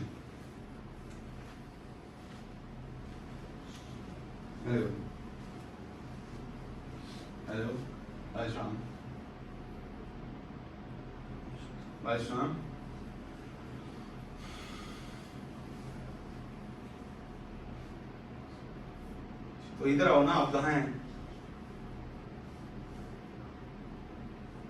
नहीं इधर आए ना, आगे थोड़ा सा आगे आए, ऐसे होल्ड पे रहो, जल्दी आगे आओ, होटल से आगे।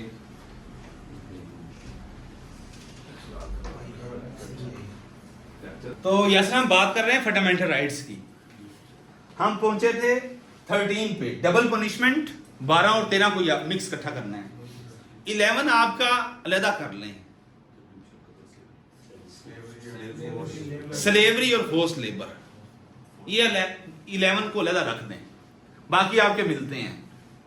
10 के 2 मैंने बताए हैं आपको, safeguard as to arrest and detention, right to fair trial, हो गए।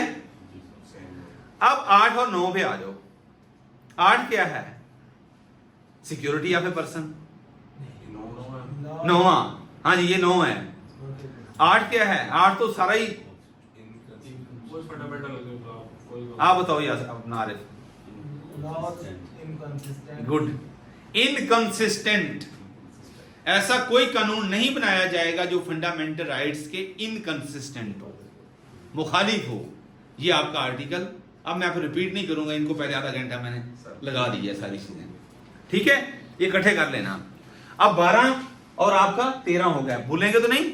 रिट्रोस्पेक्टिव इफेक्ट की समझ आ गई? भूलना नहीं है। रिट्रोस्पेक्टिव इफेक्ट यासरी ये होता है कि लाइक आज एक कानून बना है, कानून से पहले मैं वो उस कानून की वायलेशन करता रहा हूं, लेकिन वो वायलेशन तो थी नहीं। आज एक ऐसा कानून बना जिसने कहा कि ये तो वायलेशन है।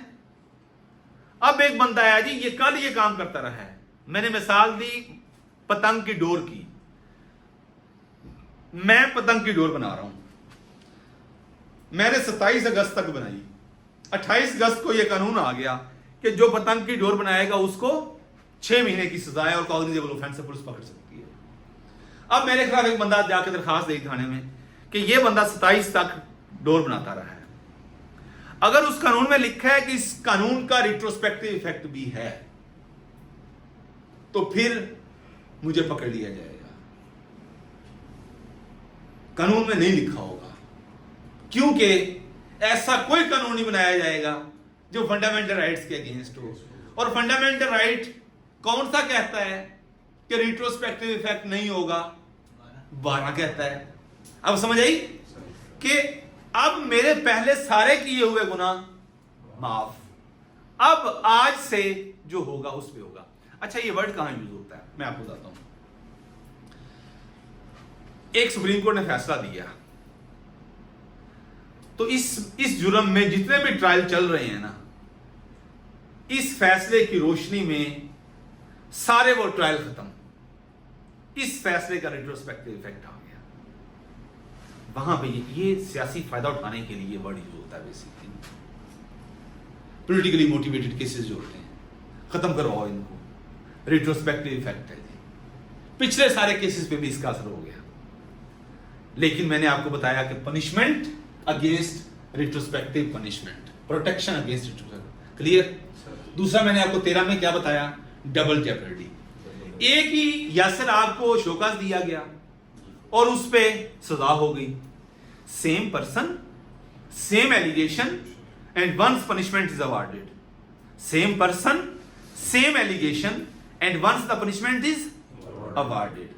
अब पीए साहब गए, शोकत अगे रखा, सर ये बड़ा जो है ना डफर बंदा है, 50 बार समझाया है ये। डीपी साहब पूछते हैं, हाँ जी पहले सजा हुई कि नहीं हुई इसमें? सर हो गई है। डीपी साहब फाड़ देंगे। किसने इसको प्रोटेक्ट किया है? आपके आर्टिकल 13 ने। डबल पनिशमेंट नहीं हो सकती। ये आपका 12 और 13 हो गया। अब 14 पे आ जाए। वाह वाह वाह, बहुत बड़ा राइट है। कुरानी आयत है, वालाकद कर्रमना बनी आदम, वालाकद कर्रमना। ये मेरी प्रेजेंटेशन थी अभी एडवांस क्लास कोर्स पे। हमने बनी इंसान को इज्जत और तकरीम दी है, अल्लाह फरमाते हैं। और ये आपका 14 आर्टिकल है, dignity of a man is protected. इंसान की जो इज्जत नफ्स है उसको कोई मजबूर नहीं करेगा। बोलोगे तो नहीं 14 आर्टिकल आपका और मेरा आर्टिकल है ये, डिग्निटी ऑफ मैन का। किसका? एक होता है वायोलेशन, 12-13 नहीं भूलना, मजे के हैं। 11 उड़ा दो, अलग रख लो, स्लेवरी और फोर्स लेबर को। याद हो गए? याद, चलो 50% हो जाए, मेरी मेहनत रंग ले आएगी। 50% कर लो।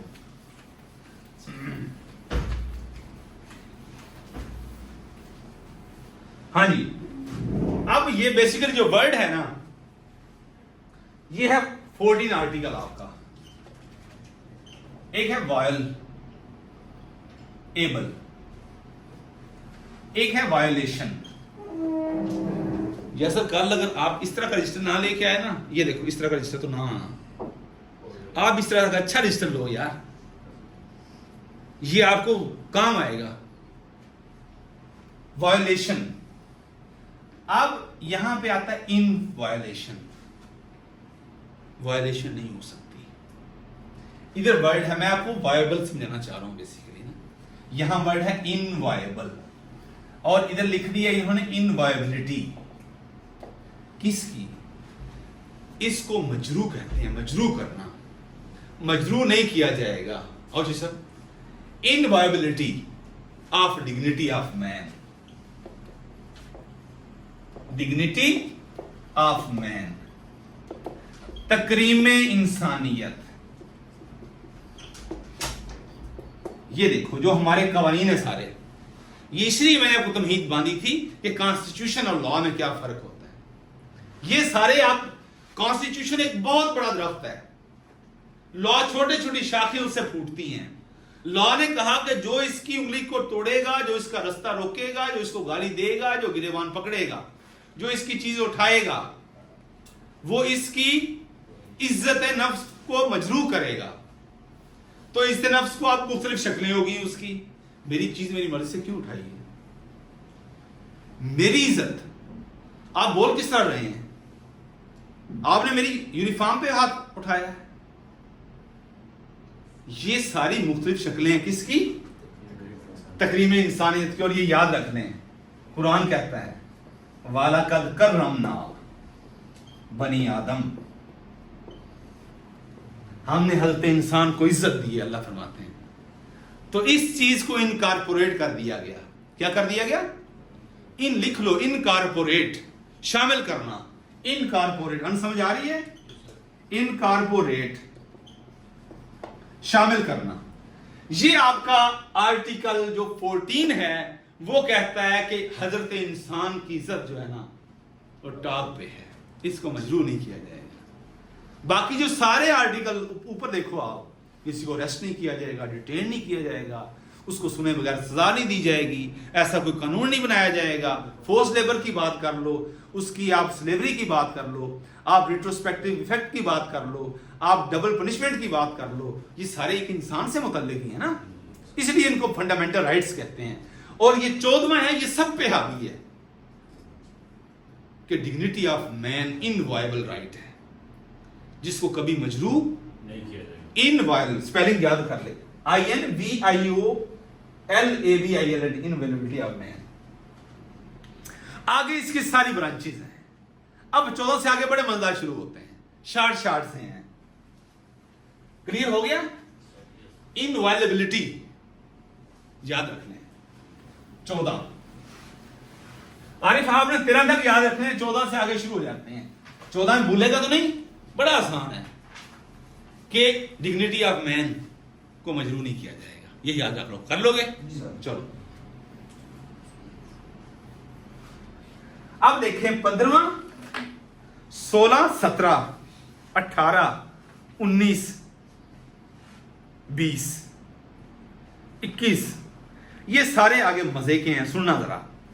15 की बात करें, फ्रीडम ऑफ मूवमेंट। मूवमेंट की आजादी है यार, दो पर्चे देते, रोके रास्ता क्यों इन्हें? एक खास दायरे में क्यों रोक दिया? देखो ना, एक होता है 341, एस लाइन तो आगे नहीं जान देना, एक है 342, पूरे इसके गिर्द बंद कर दो, 341 42 हो गया। क्या किया इसने? इसने ऐसा काम किया जिसकी गारंटी फंडामेंटल राइट देता है। इस 2-4 लोग इकट्ठे फिर रहे हैं, हमने अपनी एक एसोसिएशन बनाई हुई, यूनियन बनाई हुई है, कोई रोक सकता है? क्यों नहीं रोक सकता? यस। और फंडामेंटल राइट्स वो राइट्स होते हैं यासर जिसकी गारंटी स्टेट देती है, जो प्रोटेक्टेड होते हैं, जो एनफोर्स्ड बाय लॉ होते हैं, प्रोटेक्टेड बाय स्टेट होते हैं। तो एसोसिएशन और असेंबली याद आती, 16 और 17। 14 क्या है? डिग्निटी है। 15 क्या है? फ्रीडम ऑफ मूवमेंट है।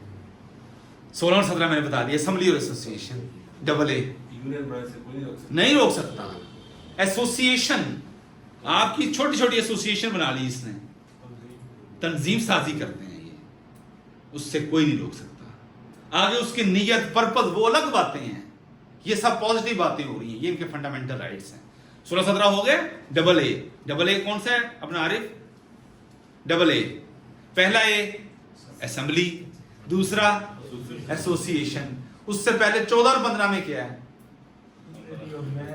हाँ जी, यस, फ्रीडम मूवमेंट, भूलना नहीं है। अब आ गया जी 18 को भी साइड पे कर लो, जिस तरह हमने 11 को किया था ना, 18 को कर, ट्रेड, तिजारत, बिजनेस और profession. Trade 18, trade TRAD, trade, business. 11 क्या था ये? अरे बता, 11 क्या था? 11 था हमारा वो स्लेवरी। गुड, स्लेवरी और force labour. Force labour, trade और बिजनेस और प्रोफेशन, ट्रेड, बिजनेस, प्रोफेशन। 18 याद समझ आई कि कोई अपनी मर्जी से जो मर्जी प्रोफेशन रखे, उसको आप रोक नहीं सकते। ये 11 और 18 याद रख लें। अब आ जाए 15-16 मैंने AA कहे हैं, 15-16 असेंबली एसोसिएशन। 17 मैंने क्या कहा? 17 एसोसिएशन, 16 और 17 हो गए, असेंबली और एसोसिएशन। 18 निकाल दिया, निकाल दो इसको, जिस तरह 11 निकाला था इसको भी निकाल दो। 16-17 हो गए, 18 को निकाल दिया। 19 पे आओ, फ्रीडम ऑफ स्पीच और right to information. Freedom of speech, right to information.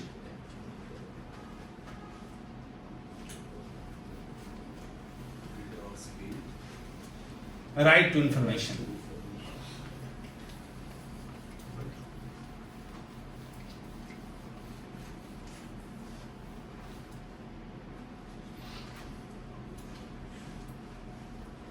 16-17। 16 क्या है? असेंबली जी सर 17 एसोसिएशन। एसोसिएशन। 18 को मैंने कहा निकाल दो 11 की तरह, 11/18 आ गया। 19 में आ जाओ। क्या कहा मैंने? 19 freedom of speech freedom of speech. Right to information. और 19A कौन बोलेगा? जिसके पास इंफॉर्मेशन होगी, राइट टू इंफॉर्मेशन। 19A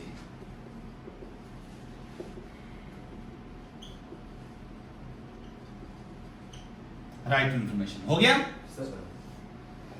अब ये भूलेंगे तो नहीं? 19 है फ्रीडम ऑफ स्पीच जी, और 19 है right to right to information right information होगी फिर बोले बोलेगा, बोल ही सकता है। ये याद करने का एक बस आपके पास गुर है एक। अब हमारे पास एक राइट टू इंफॉर्मेशन एक्ट भी आया। या सर कौन सा है? 13 राइट टू इंफॉर्मेशन एक्ट। मेरे पास एक बंदा आता है, वो कहता है जी मेरे खिलाफ ये इंक्वायरी हुई है, मुझे इसकी कॉपी चाहिए। अगर वो किसी वकील के हाथे चढ़ा है या वो पढ़ा लिखा बंदा है, तो अगर हम उसको रेफ्यूज करेंगे तो वो कोर्ट में हमारे खिलाफ जाएगा। राइट टू इंफॉर्मेशन एक्ट 2013 के तहत। राइट टू इंफॉर्मेशन एक्ट 2013 कहता है, क्या कहता है कि आप एक पब्लिक इंफॉर्मेशन ऑफिसर अपॉइंट करेंगे। आप गूगल करेंगे तो मेरा नाम लिखा हुआ है, public information PIO, district Bahawalpur. वो उसके पास आएगा और वो इस आर्टिकल, इस सेक्शन का इस एक्ट का एक सेक्शन है 13, वो है एक्सेप्शन। वो पता क्या कहते हैं? वो कहता है कि ऐसी कोई इंफॉर्मेशन नहीं दी जाएगी जिससे किसी ऑर्गेनाइजेशन की सिक्योरिटी लीक हुई, हम इसका सहारा ले लेते हैं, हम आपको नहीं दे सकते,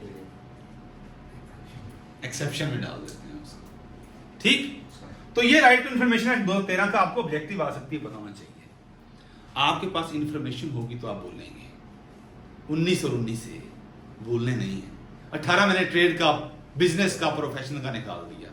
कैसे निकाला? जैसे 11 निकाला। 11 क्या है?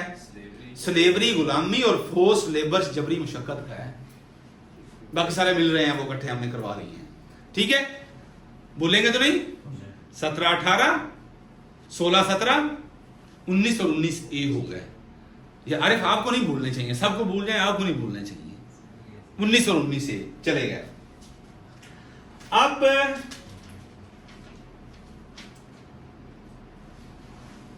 20, 21 और 22 ये इकट्ठे कर लो, ये लंबे हैं थोड़े से। इसमें कोई कंफ्यूजन तो नहीं है? जो हमने कर लिए याद हो गए और 50% तो हो गए होंगे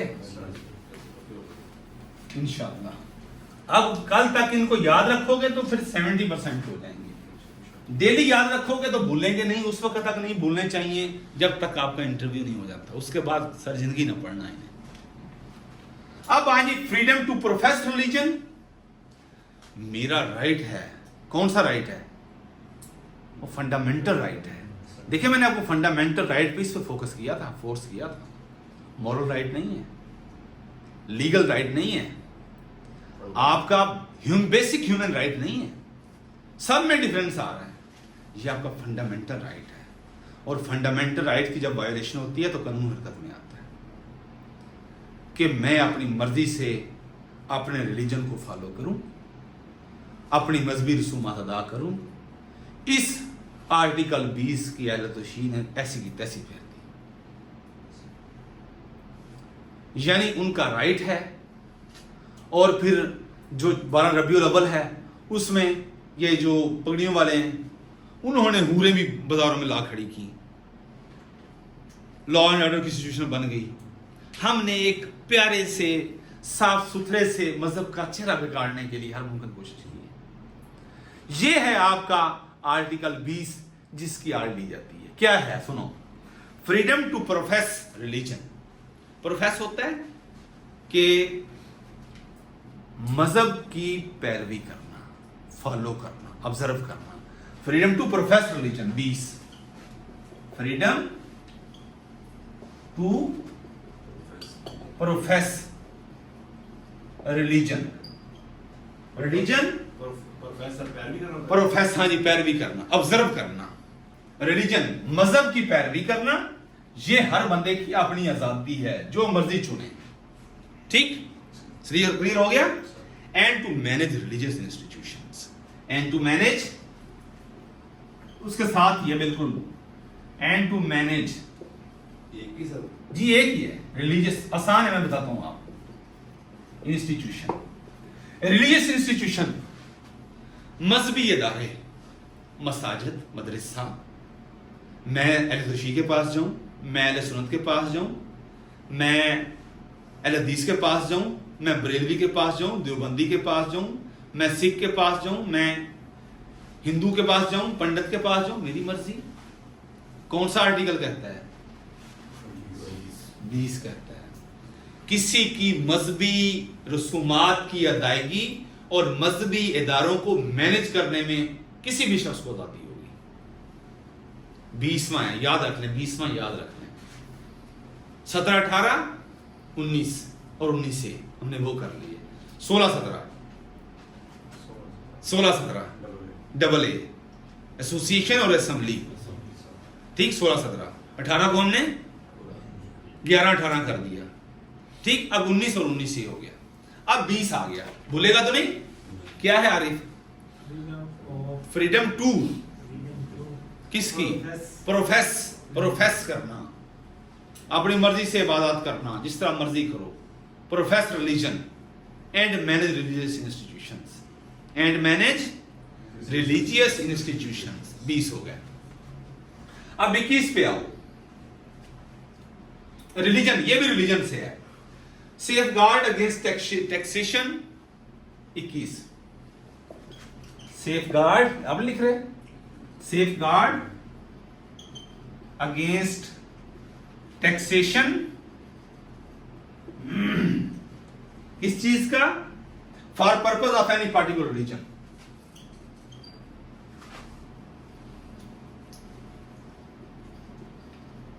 एनी पार्टिकुलर रिलीजन। सुना, ये दोनों मजहब से रिलेटेड है, ये याद रख लें। 20, 21। पहला कहता है कि प्रोफेस करना रिलीजन को हर बंदे की आजादी है, और तालीमी नहीं, मजहबी इदारे को मैनेज करना हर बंदे की आजादी है। अब किसी बंदे को आप एनफोर्स नहीं कर सकते कि आप ये मजहब फॉलो करो और इसका टैक्स भी पे करो। जब 1937 में कांग्रेस की वजारतें बनी थी, कांग्रेस मिनिस्ट्रीज, 1937 में इलेक्शन हुए थे, कांग्रेस जीत गई। उन्होंने मुसलमानों के तालीमी इदारों के अंदर बंदे मातरम चलाया, गाय को पूजा करने के लिए मजबूर किया। तो ये इस आर्टिकल ने ये गारंटी दे दी, आप किसी को मजबूर नहीं कर सकते कि वो टैक्स पे करे। किसकी मद में? कि ये हदीस है तो टैक्स पे करेगा, सुन्नत है टैक्स पे करेगा, तो ये टैक्स पे करेगा। नहीं, आप टैक्स पे करने से आपको मुबर्रा कर दिया गया। किस लिए? रिलीजियस, पर्टिकुलर रिलीजन के हवाले से टैक्स पे करने से आपको मुबर्रा कर दिया गया। अपना मजहब चूज करने के वजह से। यस, वो ऊपर है, मतलब ऊपर है, ये टैक्सेशन पे करना, टैक्स पे करो भाई। सही, किस चीज का टैक्स है? अपने मजहब का। आपने लाइक आपने, आप अहले सुन्नत है ना, जी sir.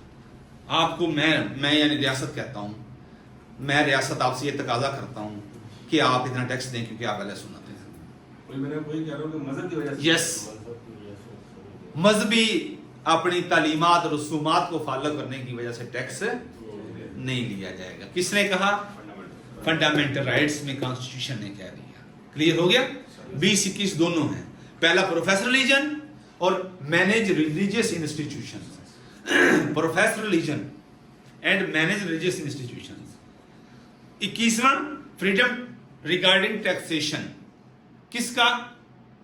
Of any religion, of any, for the purpose of particular, किसी खास मजहब को फॉलो करने के लिए किसी किस्म का टैक्स नहीं लिया जाएगा। 2 हो गए, 20, 21। तीसरा, safeguard as to education institution in respect of religion.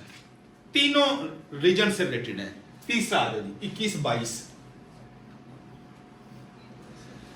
आपका तालीमी इदारा है, आप वहां मजहबी तालीमात दे रहे हैं। सुन लो एक दफा, इबारत पूरी सुन लो। Safeguard as to education institution in respect of religion, किसी भी तालीमी इदारे के अंदर मजहब को पढ़ाने पे, उसका प्रचार करने पे किसी किस्म की कोई प्रोहिबिशन नहीं है। Safeguard for education institution किस लिहाज से? In respect of religion. दोबारा सुन लें, safeguard as to education institution, as to education institution in respect of religion. 20, 21, 22 तीनों मजहब से रिलेटेड है। पहला profess religion and manage religious institution. थक तो नहीं गया? Profess religion and to manage religious institution 20 हो गया। 21 क्या हुआ? टैक्सेशन, किसी खास मजहब को फॉलो करने के लिए किसी किस्म की टैक्सेशन नहीं दी जाएगी। 21 हो गया। 22 क्या हुआ? किसी तालीमी इदारे के अंदर मजहब का प्रचार करने पे किसी किस्म की पाबंदी नहीं होगी। 20, 21, 22 हो गए। अब 23 पे आ जाओ। 3 याद रख लो, ये 11, 18 जिस तरह लदा किया, 20, 21, 22 को भी लदा करना तो कर लो। यानी कि 20, 21, 22 का एक सेट है, भूलेगा तो नहीं? कल मैं सबसे पहले आके सुनना है। हाँ जी, कल लेक्चर नहीं देंगे अगर ना आपने पढ़ाया तो।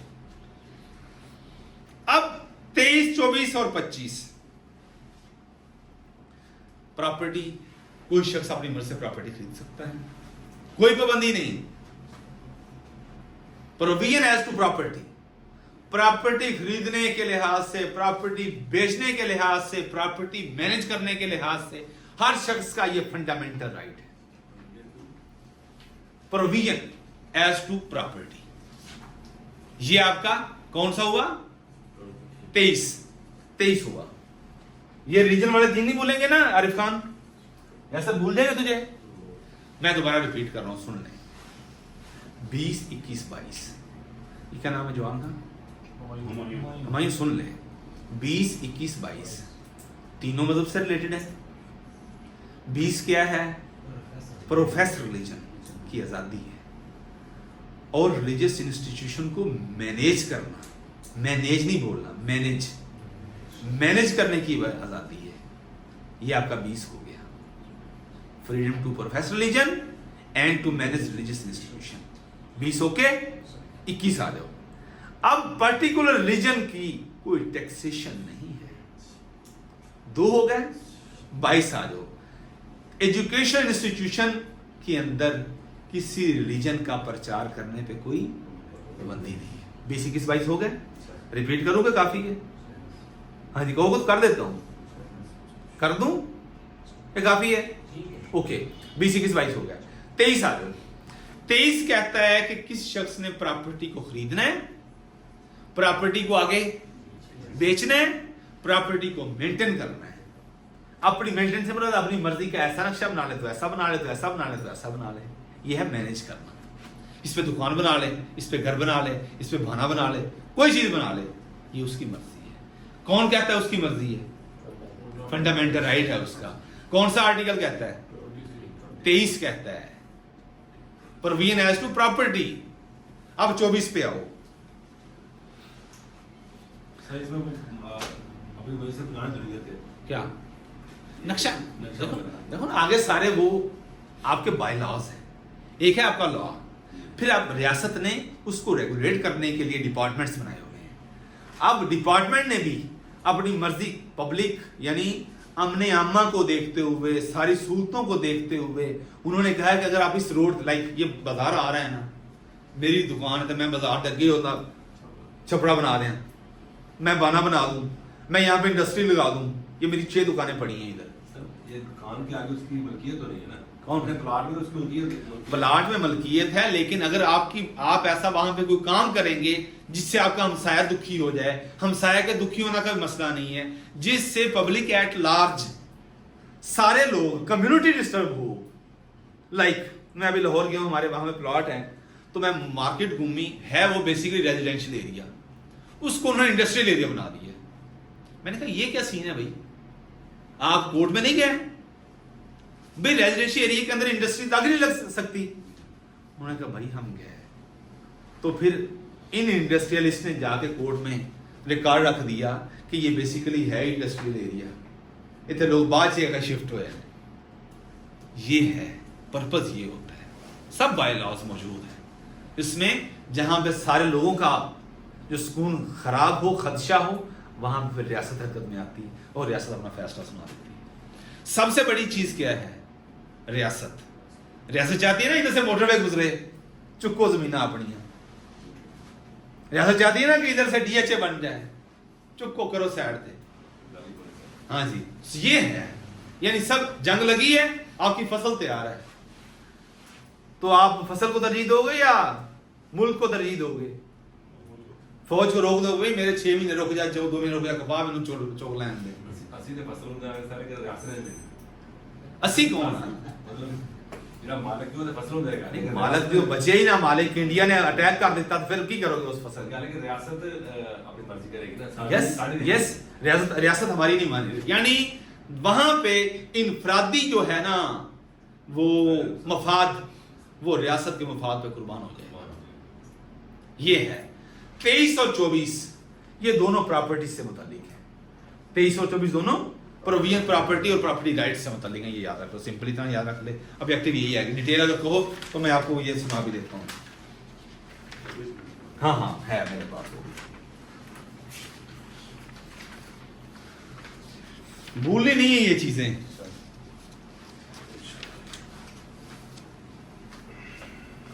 हाँ जी, 23 provision as to property. Every citizen shall have the right to acquire. Acquire mean ले सकता है, हासिल कर सकता है। होल्ड अपने पास रख सकता है। डिस्पोज ऑफ बेच सकता है। ये प्रॉपर्टी के मुतालिक उसका राइट है। Clear? In any part of Pakistan subject to constitution.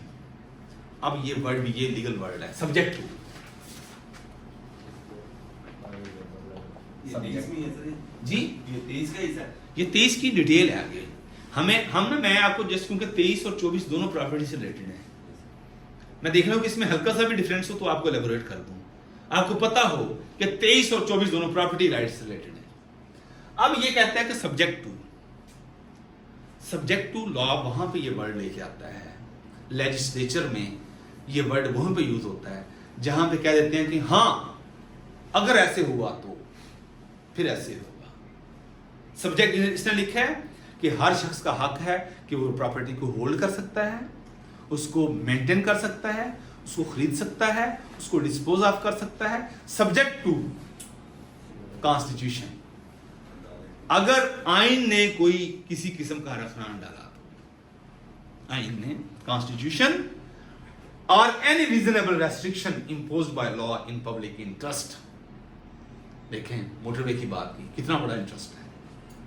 सरिया सीमेंट का इंटरेस्ट नहीं है, बहुत बड़ा इंटरेस्ट है। पब्लिक से गुजरना है।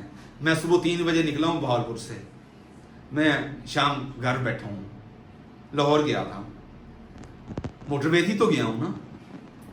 ये पब्लिक इंटरेस्ट था। मेरे तरफ पता नहीं कितने लोग सफर कर रहे हैं, फसलें थी भाई। हाँ, ये बुनियादी हक है हर शख्स का कि वो प्रॉपर्टी को होल्ड करे, परचेज करे, डिस्पोज ऑफ करे। लेकिन अगर पब्लिक इंटरेस्ट इसके खिलाफ आ गया तो फिर वही होगा जो पब्लिक का इंटरेस्ट होगा। ये है सब्जेक्ट टू, यानी इसको मशरूत कर दिया। मशरूत करना, ओके, मशरूत करना सब्जेक्ट टू कॉन्स्टिट्यूशन। सब्जेक्ट, हाँ, कॉन्स्टिट्यूशन या पब्लिक इंटरेस्ट। यानी आप कॉन्स्टिट्यूशन ना लिखो आगे, आप ये वर्ड याद रख, सब्जेक्ट टू। इसका मतलब क्या होता है? मशरूत करना। किससे कर दिया? कॉन्स्टिट्यूशन से या पब्लिक इंटरेस्ट से। क्लियर हो गया? 23। अब 24 पे आओ जरा। Protection of property rights. अब पहला तो हक है आपका कि आप ये काम करें।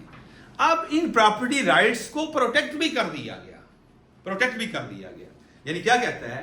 No person shall be deprived of. Deprived of का वर्ड याद रख लें। डेप्राइव्ड ऑफ होता है महरूम करना, DEPRIVED, डेप्राइव्ड ऑफ, महरूम करना। किसी शख्स को महरूम नहीं किया जाएगा, आपका कॉन्स्टिट्यूशन कह रहा है। किस चीज से? ऑफ हिज प्रॉपर्टी, उसकी प्रॉपर्टी से किसी शख्स को महरूम नहीं किया जाएगा। अब आगे उसकी वजाहत सुन लें। No property shall be compulsorily acquired or taken possession of say for public purpose।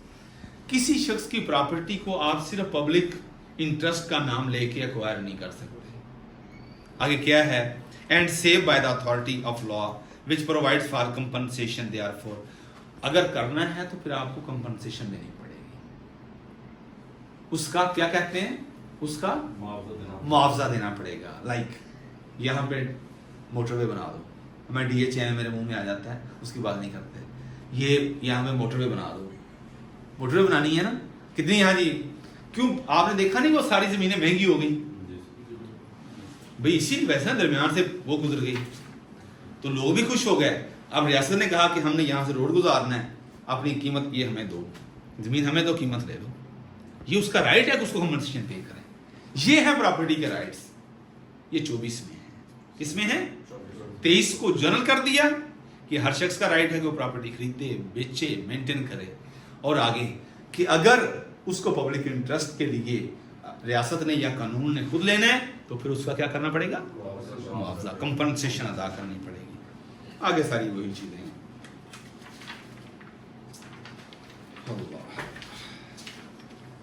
अब 25 साल, 24 का एग्जाम्पल खवा देगा। 24 का लिखवा दो, simple protection of property rights, इसकी हेडिंग याद रख लें बस, protection of property rights, protection of property rights. आज हम ये बस थोड़े 2-3 रह गए, खत्म करते हैं ये। बहुत जबरदस्त जो है ना आर्टिकल आगे है। 25, हर शख्स बराबर है, किसी गोरे को काले पर, किसी काले को गोरे पर कोई फोकियत हासिल नहीं। किस बुनियाद पर फोकियत हासिल है, इल्ला बित्तक़वा, तकवा कहा। लेकिन जब तकवा की बात की तो साथ ये भी कहा, हल यस्तविल्लज़ीना यअलमून वल्लज़ीना ला यअलमून, क्या जो लोग जानते हैं और जो नहीं जानते बराबर हो सकते हैं? नहीं। फिर आगे कहा कि हल यस्तविल आमा वल बसीर, क्या अंधा और देखने वाला बराबर हो सकते हैं? हाँ जी, इल्म वाले को जाहिल पर ये बराबरी नहीं है, फोकियत हासिल है। जैसे देखने वाले को ना देखने वाले यानी अंधे पर फोकियत हासिल है। बात समझ आई? ये कुरान कहता है। लेकिन बासीत इंसान, किसी को रंग की बुनियाद पर, नस्ल की बुनियाद पर, नेशनलिटी की बुनियाद पर कोई फोकियत हासिल नहीं।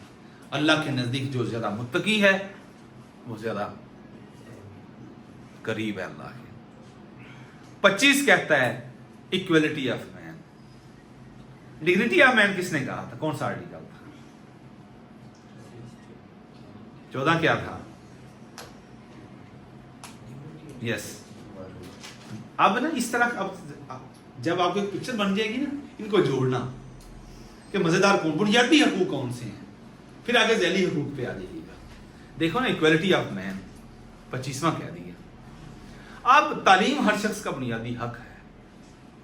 सुन लो, अब लिखो नहीं अभी, ये है 25 से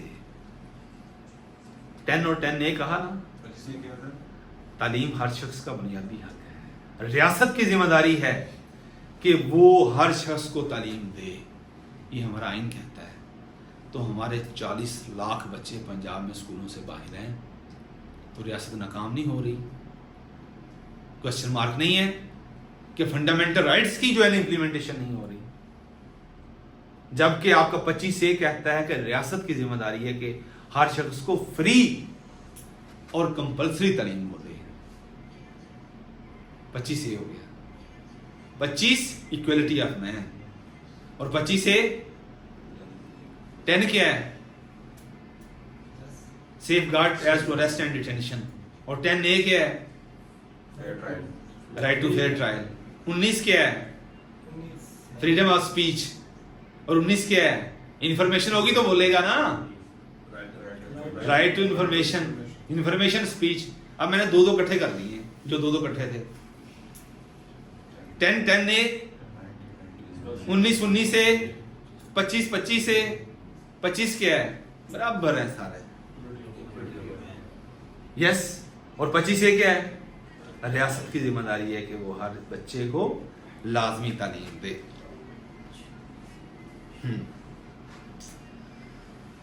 पब्लिक प्लेसेस। अच्छा जी, राइट टू एजुकेशन हो गया। अब यहाँ पे एक ऑब्जेक्टिव आती है आपकी 25A में, मैं ये पढ़ने लगा, ये मैंने राइट टू एजुकेशन जो मैंने कहा ना, ये उसकी हेडिंग थी, 1.5 लाइन का आर्टिकल है, आपके ऑब्जेक्टिव निकाल देगा एक इंशाल्लाह। वो क्या है? The state shall provide free and compulsory education to all children. किस एज से किस एज तक ये ऑब्जेक्टिव बनेगी आपकी। 25A कहता है कि रियासत जबरी तौर पर जबरदस्ती कंपल्सरी तालीम देगी हर बच्चे को जिसकी उम्र 5 से 16 साल, ये ऑब्जेक्टिव है, ये 25A में है। 5 to 16 years in such manner as may be determined by law। 5 से, ये अंश खान आपके दूसरे पेपर की ऑब्जेक्टिव भी है, यानी अगर आपने कोई और पेपर भी दिया उसकी ऑब्जेक्टिव भी है कि 25 ये फंडामेंटल राइट्स तो हर बच्चे को, हर स्टूडेंट को पढ़ने चाहिए। इसलिए मेरे बाकी स्टूडेंट्स आपके जो, आप तो सब इंस्पेक्टर ऐसे के लिए ना, यहाँ पे एक्साइज वाले भी सुन रहे हैं, एक्साइज इंस्पेक्टर का 8 को पेपर है, यहाँ पे SNGAD वाले सुन रहे हैं, तहसीलदार नायब तहसीलदार वाले भी सुन रहे हैं, उनके लिए भी यही चीजें हैं। ये पब्लिक सर्विस कमीशन की किसी को समझ आ जाए तो कि मसाला एक कैसे हर जगह पे लगाए जाओ, 16वें स्केल के लिए भी, 14वें के लिए भी, 9वें के लिए भी, ये CDD में कॉर्पोरल की सीट्स हैं 11वें स्केल की, यही सिलेबस सारा आपका अलहदा है, आपका सिलेबस ही रहता थोड़ा सा, लेकिन ये टॉपिक जो है ये जनरल टॉपिक है, यहां पे आपका इंटरेस्ट डेवलप होना चाहिए। अभी हम उस पर नहीं गए, वो फलां पुलिस आर्डर, फलां पुलिस आर्डर, फलां police order, PPC CRPC, PPC CRPC 15 20 piece हैं, वो भी इंशाल्लाह याद, क्लास से उठोगे तब जब याद हो जाया करेंगे इंशाल्लाह। अब 5 से 16 साल तक के बच्चे को तालीम देना 25A कहता है, भूलेगे तो नहीं। ऐसे रिलीजन के 3 आर्टिकल हैं, 20, 21, 22, भूल जाओगे। 23 क्या है? 24 ये तो प्रॉपर्टी से मुतालिक है। नहीं, 23 और 24 दोनों प्रॉपर्टी से हैं। 25 और 25 से मैंने आपको बता दी। अब 26 पे आ जाओ। No discrimination in respect of access to public places, यानी ऐसी पब्लिक प्लेस तो कोई नहीं है, लाइक आपने नूर महल जाना है, हर बंदा चला जाएगा वहां पे, उन्होंने कहा कि सिक्योरिटी का थ्रेट है, ये एक वजह बना दी, नहीं तो मेरा राइट है कि मैं वहां भी जाऊं, पब्लिक प्लेस है ना, आप रोक सकते हो किसी को। ये आपका 26 आर्टिकल कहता है कि पब्लिक प्लेस पे हर बंदे का जाना उसका बुनियादी है। 26 access to public place, access to public place खत्म होने वाला है हमारा टॉपिक। 26 पे पहुंचे, कहां तक थे आर्टिकल? 28 तक। तो एक्सेस टू पब्लिक प्लेस ये हर शख्स का बुनियादी हक है। 26 ये कहता है, वो कहता है in respect of access to places of public entertainment और रिजॉर्ट। मरी जाना है, मेहमान आए हैं यार, नूर महल दिखा दें, गुलजार महल दिखा दें, सादिकगढ़ पैलेस दिखा दें, किला दरावड़ दिखा दें। जैसे किला दरावड़ हर शख्स जा सकता है, वैसे ही गुलजार महल बना जा सकता है, दरबार महल में जा सकता है आर्टिकल के मुताबिक, आर्टिकल की रूह के मुताबिक। पब्लिक एंटरटेनमेंट और intent for religious purpose only, या किसी रिलीजियस पर्पस के लिए, there shall be no discrimination. आप आ जाए, आप गस्टेड अफसर हैं, आप आ जाए, आप सिपाही हैं, आप रहने दो, आप अहले तुशी हैं, आप रहने दो, आप अहले सुन्नत हैं, आप आ जाओ, आप अराई हैं, आप आ जाओ, आप कम्बुआ हैं, आप हट जाओ, आप फलां हैं, गिल्ला चीमे हैं, जो भी हैं, आप हट जाओ, आप आ जाओ। ये है डिस्क्रिमिनेशन, समझ आ गई। इसमें पब्लिक प्लेस पे एंटर होने पे, वहां पे एंटरटेनमेंट हासिल करने पे, वहां पे किसी किस्म की तालीमी रसूमात की अदायगी में आपके साथ किसी किस्म का डिस्क्रिमिनेशन नहीं होगा। ये आपको 26 आर्टिकल ने गारंटी दी हुई है। 26 आर्टिकल में किस ग्राउंड पर? On the grounds only of race. Sir discrimination का मतलब ऐसा क्या है? हाँ, इम्तियाज बरतना, किसी से तफरीक करना। हाँ जी, गैर मुनसिफाना कह, डिस्क्रिमिनेशन करते हो यार आप। इसे बिठा दिया, इसे अंदर नहीं जाने दे रहे। वकीलों को पता ही ना गल्लां ते इस तो पिट देने हो। एक सीनियर वकील मेरे ऑफिस में दाखिल हुआ तो मैं उस टाइम पता नहीं क्या कर रहा था। मैंने कहा जी फरमाइए। कहते पब्लिक ऑफिस में है, कोई मसला तो नहीं है ना? मैं कहा जी तशरीफ रखें। उसी टाइम में पोजीशन बदली। यानी आपको जब पता होगा ना, वो देखो ना कि फ्रीडम ऑफ स्पीच वही कर सकता है जिसके पास इंफॉर्मेशन है। 19 और 19 से भूलना नहीं है। वही बोलेगा जिसको पता होगा, वही कॉन्फिडेंस हासिल करेगा जिसके पास नॉलेज होगा। इसलिए इन चीजों को याद रख लें। आज यानी 26 के बाद आप नहीं कह सकते कि मुझे फंडामेंटल राइट्स का नहीं पता। सिर्फ 8 से 28 नहीं, फंडामेंटल राइट्स क्या होते हैं मैंने आपको यही बता दिया। मैंने आपको कॉन्स्टिट्यूशनल लॉ भी बता दिया। हो गया। वो कहता है किस ग्राउंड पर आप डिस्क्रिमिनेशन नहीं करेंगे? रेस। रेस क्या होती है? नस्ल।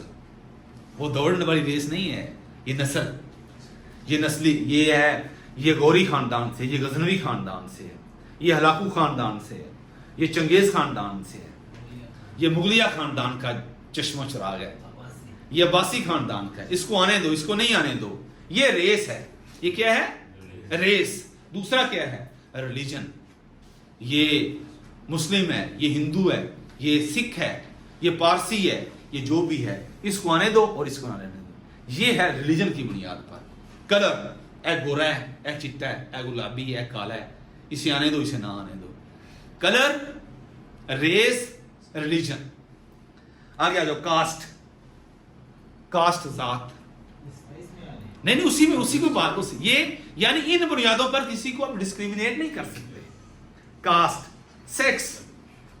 सेक्स क्या है? जेंडर, लड़का है या लड़की है, ट्रांसजेंडर है, ये सिर्फ लड़कियों के लिए है, ये लड़कों के लिए है, ये ट्रांसजेंडर्स के लिए है। इस बुनियाद पर आप किसी के साथ डिस्क्रिमिनेशन नहीं कर सकते कि ये इस पब्लिक प्लेस पे आ सकता है, लड़का आ सकता है, लड़की नहीं आ सकती, लड़की आ सकती, लड़का नहीं आ सकता। नहीं करेंगे आप। ये होते घर से लेडीज पार्क लागू थे। भाई वो अलग एक चीज है। वो हमारी हरकतों की वजह से उन्होंने कर दिया। पब्लिक प्लेस का सर्विस। पब्लिक प्लेस में उस चीज को मैनेज करने के लिए किया है। ये नहीं कि आप जा ही नहीं सकते। उन्होंने बनाया नहीं टाइम, ये इतने बजे 6:30 7:30 बजे तक है मर्दों के लिए और 7:30 8:30 बजे तक औरतों के लिए। नहीं, मैं उस टाइम ही जाना है, ये मेरा फंडामेंटल राइट है। हाँ, सारे फिरते नहीं। वो बेसिक वो मोरालिटी को देख के, हर चीज को देख के कि वो खवातीन एक्सरसाइज करनी है, जॉगिंग करनी है, तो दिल करता मम्मी मैं नाल कर। ये नहीं है चीज। वो उस चीज को मैनेज करने के लिए कि वो जो आपकी वैल्यूज हैं वो भी मेंटेन रहे। ठीक हो गया। रेजिडेंस, रिहाइश। ये वासी खानदान, इसकी रिहाइश फलां महल के अंदर है, इसको जाने दो इस जगह में, और ये कुटिया में रहता है, झोंपड़ी में रहता है, इसको ना जाने दो। इस बुनियाद पर भी आप डिस्क्रिमिनेशन नहीं कर सकते। और लास्ट बट नॉट लीस्ट, ये बर्मिंघम में पैदा हुआ है, ये पेरिस में पैदा हुआ है, इसको जाने दो। और ये काली पुली पैदा हुआ है, बिंद्रा पुली पैदा हुआ है, इन्हें नहीं जान दो। इस बुनियाद पर, यानी सुन लें अब, कास्ट, कलर, रिलीजन, जेंडर और रेस और प्लेस ऑफ बर्थ की बुनियाद पर आप, या रेजिडेंस की बुनियाद पर आप डिस्क्रिमिनेशन नहीं कर सकते कि ये फलां पब्लिक स्पेस पे जा सकता है और ये नहीं जा सकता। क्लियर हो गया। 26 हो गए। अब 27 आ जाओ। Safeguard against discrimination in service. Discrimination in service.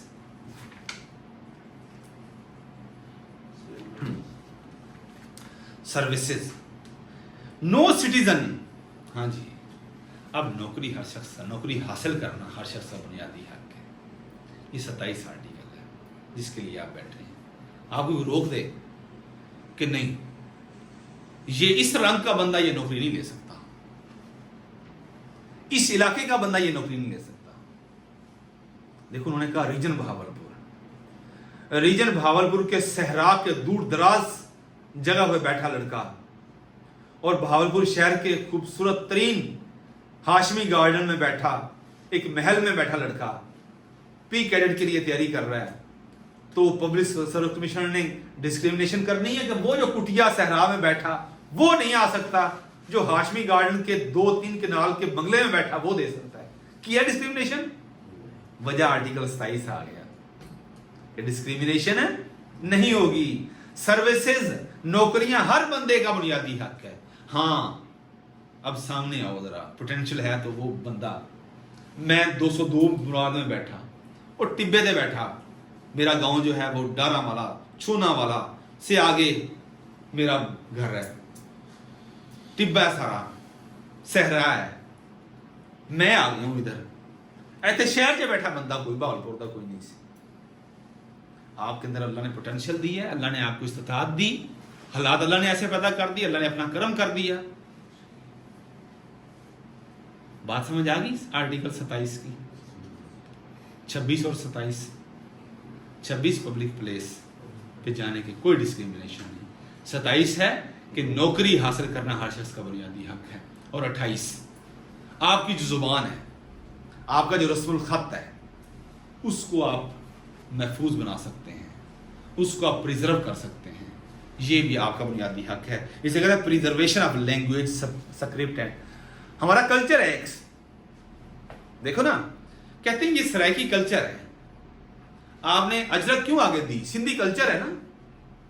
किसी कल्चर को महफूज रखना भी उस कम्युनिटी का, उस बंदे का, उस खानदान का, उस इलाके के लोगों का बुनियादी हक है। किसने कहा? आर्टिकल 28 ने कहा। क्लियर हो गया? अल्लाह हम सब के लिए आसानियां पैदा करे और आसानियां तकसीम करने का शौक बख्शे।